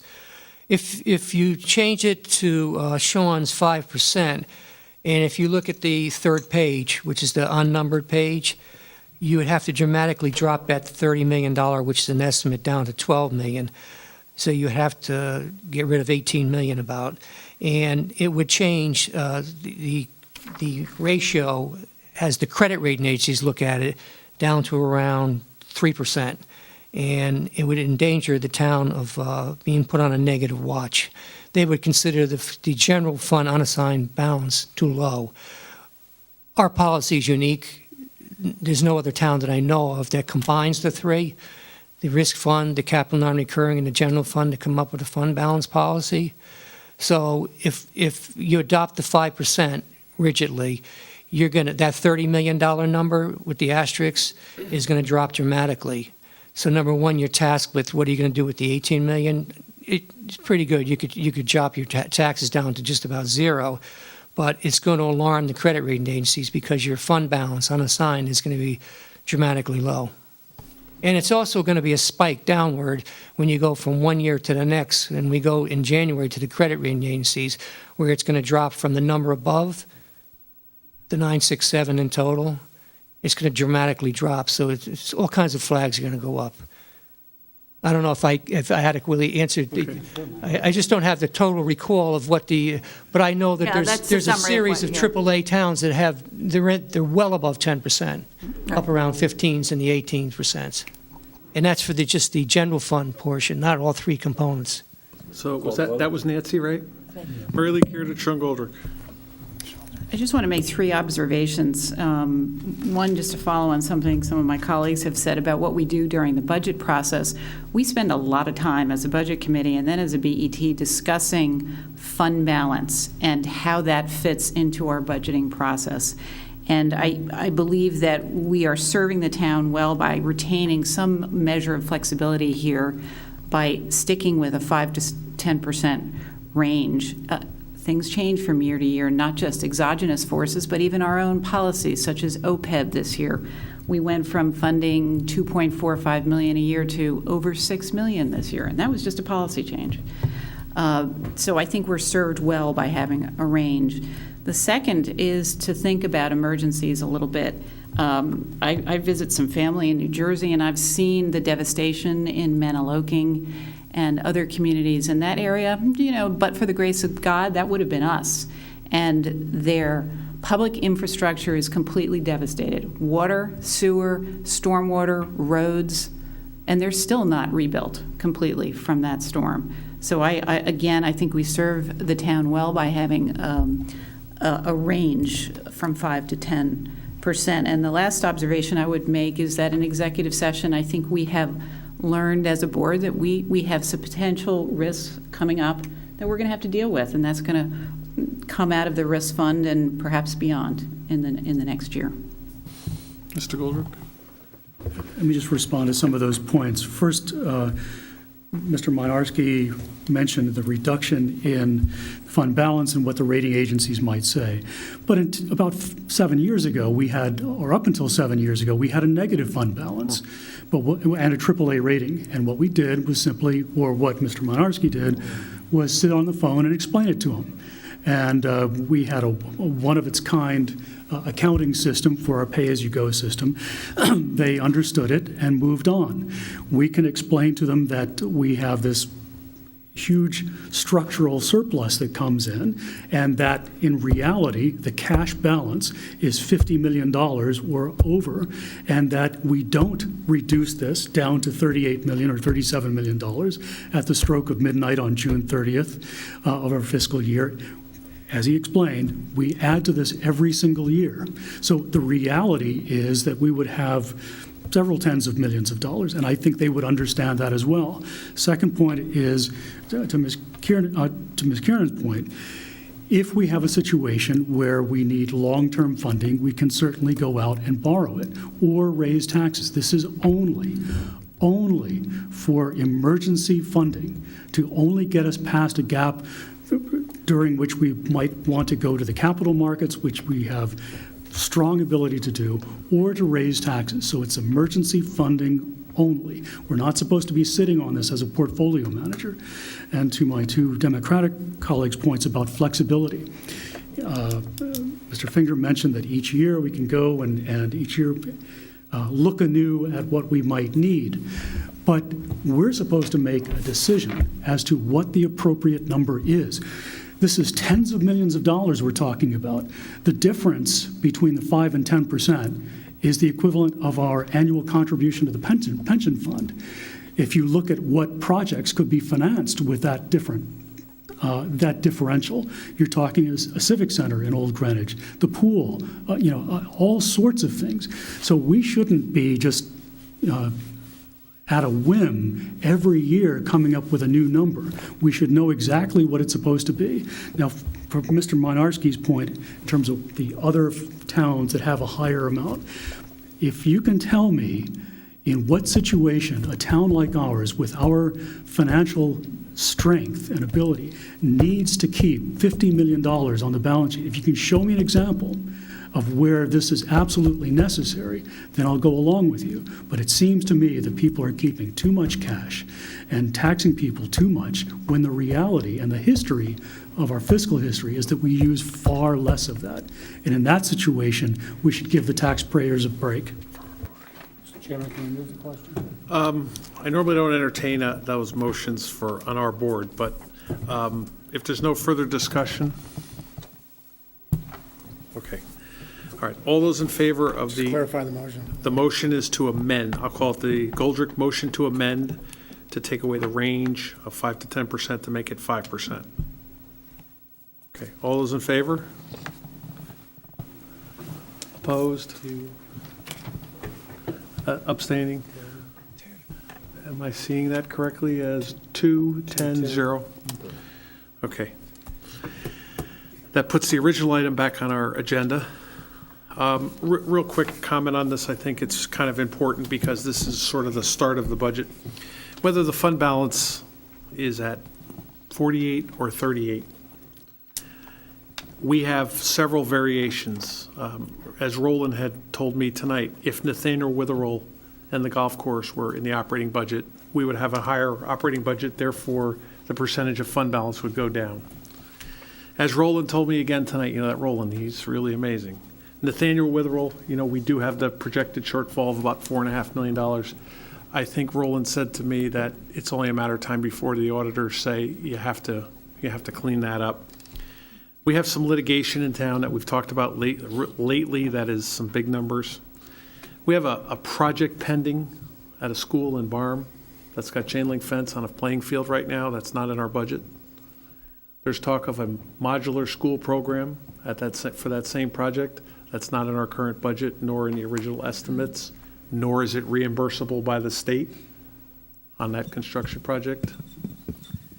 We have things that are fund balance have been built up on purpose for the town to be able to absorb things, such as we're in labor negotiations right now, and the Cadillac tax is very prominent. That's a $6 million hit in the very first year, according to the current numbers from our consultant.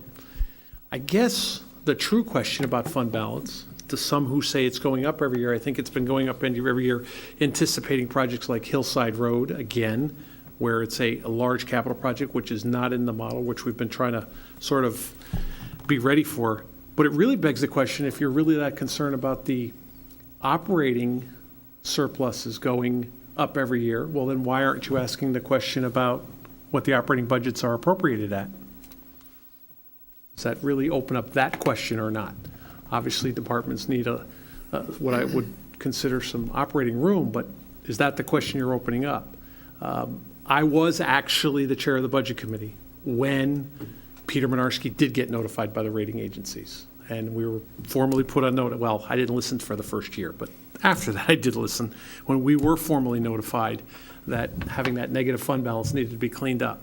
So I think I'm glad that the working group on our fund balance came out with a positive vote, and just a big perspective on fund balance. I would say some of the biggest advantages we have, and Ms. Kiernan, you were right on, when we decided to use some fund balance to help a long-term liability of the town, OPEB, I thought that was a wise move. I'm glad all of us supported that. So that's just my 2 cents. Peter? Yeah, I just want to follow up on the example that you used, Nathaniel Witherall, and the example that Mary Lee and Sean used about in the past when you had the financial meltdown and we had the shortfall, $10 million in the revenues, and then you had Sandy and you need $3 or $4 million you had to appropriate. And we were fortunate enough to have enough money and to have now a rainy day fund where you can afford to pay for them and you have enough cash. Let me bring up Nathaniel Witherall. Roland did a pro forma. They're going to have a large deficit for the year ending 14-15. they've got a payable to the general fund of over $5 million. They don't have the money to pay it back. And it's going to get worse for the year ending 16 and the year ending 17. And it's going to present a huge budget problem for the year 16-17. It's probably going to have a negative fund balance of, $4 million. That's not even factored into this fund balance policy. You're looking at 3 good funds with surpluses. You have to look now at Nathaniel Witherall. It's got a large negative, and it's growing larger. And the general fund is going to, per the auditors, because the auditors are going to write us up as they did in Stamford. There's 2 municipally run nursing homes in the state of Connecticut, and the Smith House up in the city of Stamford was not deemed a going concern and had to go back into the general fund, and they got hit with a $9 million hit to their fund balance. If that would happen here, which is not going to happen, you've got a negative $4 million right off the bat, exacerbated by the operating results of this year and next year. Because if you all recall, you helped balance the budget because of the good work of finding $4.5 million of historic credits. You've got a lot of donations that helped out Nathaniel Witherall. They're gone. So for the year 16-17, the First Selectman and the BET and the RTM are going to be challenged to find millions of dollars to bail out Nathaniel Witherall. That's just one example. There's always the example that you could have another hurricane or some other catastrophic event. It's called a rainy day fund for a reason, and I personally think that having a 9% or 10% or 11%, contrary to what you say, is not too high. So, Can I make a statement, Mr. Chairman? The real fund balance is the $30 million we're talking about for fiscal 15. It's not the $37 million because the other 2 are dedicated funds. So that the real fund balance that we have, which is what the rating agencies really look at, is the unassigned monies, nothing else. Okay. Question. Okay, all those in favor of the working group's draft, that was voted 4-0 on June 3rd. All those in favor signify by saying aye. Aye. Opposed? Abstaining? 10-2-0. Mr. Norton? Mr. Norton, did you have something? You wanted to, on the next item? Or was it Mr. Trick? Yes, Mr. Chairman, I'd like to postpone the next item until the September 2015 meeting. We have real concerns about what the calculation of the backlog is. Okay, so I have a motion to postpone the item till our September, whatever the date meeting is. That motion is not debatable. It has to be passed by 2/3 vote, correct? No, it only requires a majority. Oh, I'm sorry, only requires a majority.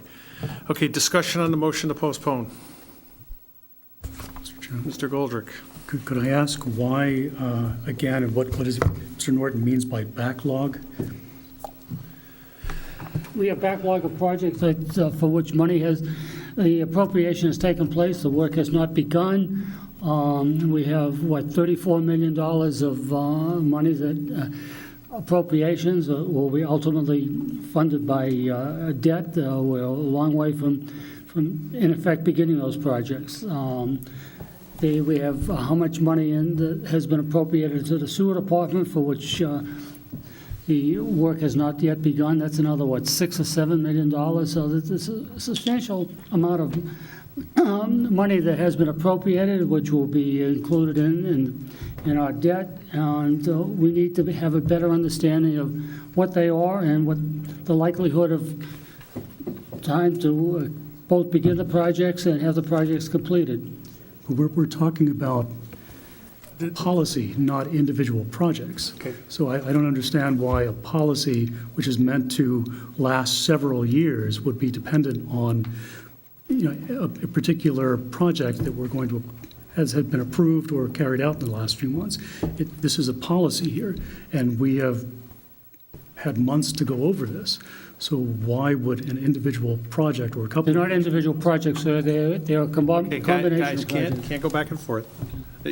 You asked a question, Mr. Norton gave you an answer. You have an opinion to that answer, that's fine, but you can't go back and forth. Mr. Finger. Mr. Chairman, we've had these two debt policy drafts before us last month, this month. I don't think there's any harm if somebody or some individuals in this committee or this board want to spend a little bit more time in trying to get, better understanding for their own benefit before they vote on it. I don't think there's any harm done if we put this off until our September meeting. So I will support it.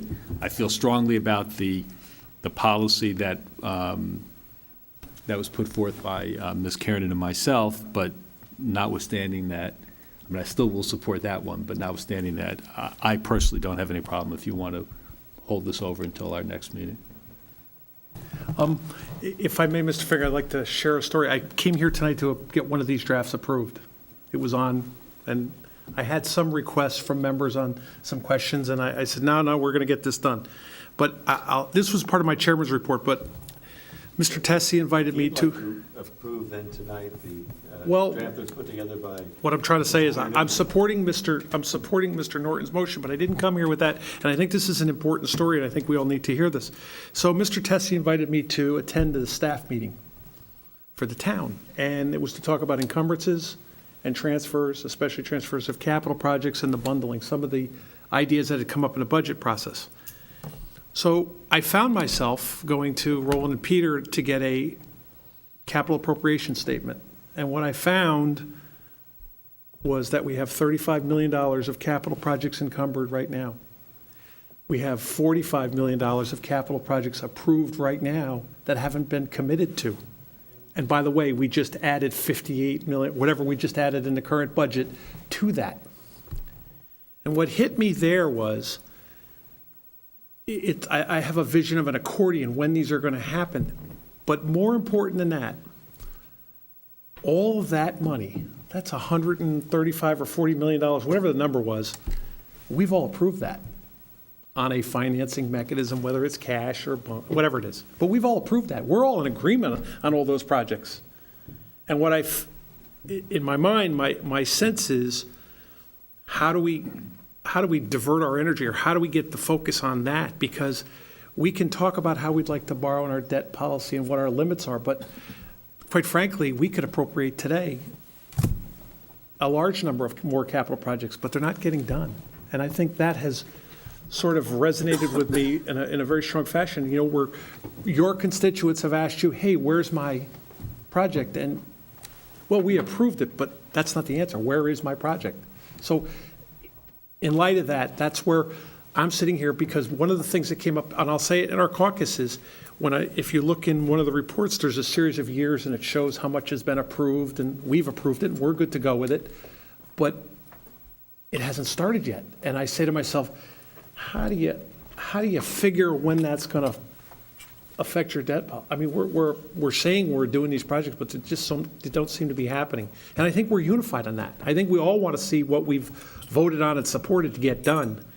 But, and I go to Peter and Roland all the time, and we actually asked Peter a question in our caucus. We had a question that came down, where do you think this will go? And Peter will say, well, you're going to have a limit, but we're not, we don't know when things are going to happen. So that's when I actually decided maybe this is not the meeting for this. Maybe we have to digest this. But it's a very important document towards guidelines. So I'm always concerned about that. But that was part of my chairman's report. But I just figured it sort of applies here. So, further discussion on the motion to postpone. All those in favor? Aye. Opposed? That's abstaining? That's 12-0. Okay, item number 11, regular BET minutes for June 15th. Second. All those in favor? Aye. Opposed? Abstaining. Mr. Drake, how was California? We won our hockey tournament. Thank you, Mr. Chairman, but no further report. Mr. Norton? Nothing to report at 10:30, sir. Obviously, it's been a busy meeting. As many of you may have read in the newspaper, there was a seat that was vacated. This is sort of important. There was a seat that a term ended for the retirement board as of June 30th. To my continued learning about the town charter, that person who's in that seat does not continue until their successor is elected. So that, the term ends.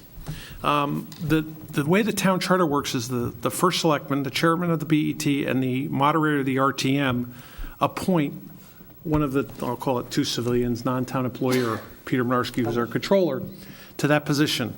So as we kind of went through a little rough hurdle tonight over an OPEB seat, I actually went out and looked for candidates.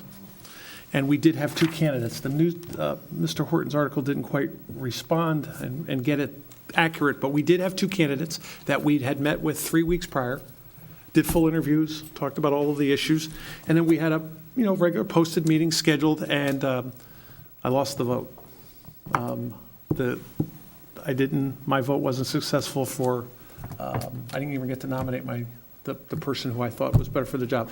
But I might have touched, I know I touched with Bill briefly, obviously, but I might have touched with some of you on that.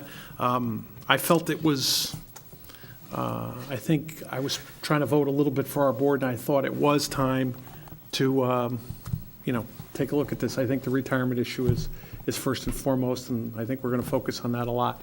So I'm sorry, I did my best to represent the board, so.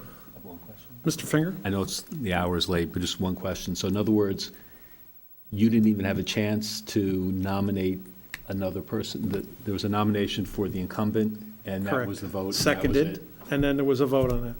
And I did ask, and by the way, just so you know, the seat that's not up for election, our ex-own Mr. Larry Simon, when we got out the charter section on that, and I believe Wayne's making an opinion, the retirement board, when they wrote that position, is very interesting. If you read section 179, it says you can't be any other official of the town and serve on the retirement board. So that begs the question of if somebody's on Nathaniel Witherell or anything else they're doing. So that was a little bit of a learning experience. But, again, I think we're fortunate in that area. We did have two, what I consider very qualified people that were willing to do the work. It's a 4-year term. Every 2 years, they're staggered terms. So that was one of the other things that I did. But other than that, we are going to try and take off August. If something pops up for a special meeting, I'm going to try and postpone it. I have been working on our calendar for next year. I'm working on some adjustments to deal with the June problem where the RTM meets before us. I'm working on that. A couple of the other holidays have changed, so that we normally, just so everybody knows, we approve the calendar in October. Because I've already asked Elaine, and I think she's way ahead of me, to go out and reach out and get rooms so we're not meeting in a hallway. And so with that, Mr. Blankley. Second. Thank you, everyone. All those in favor? Aye. Can you sign that, Mike?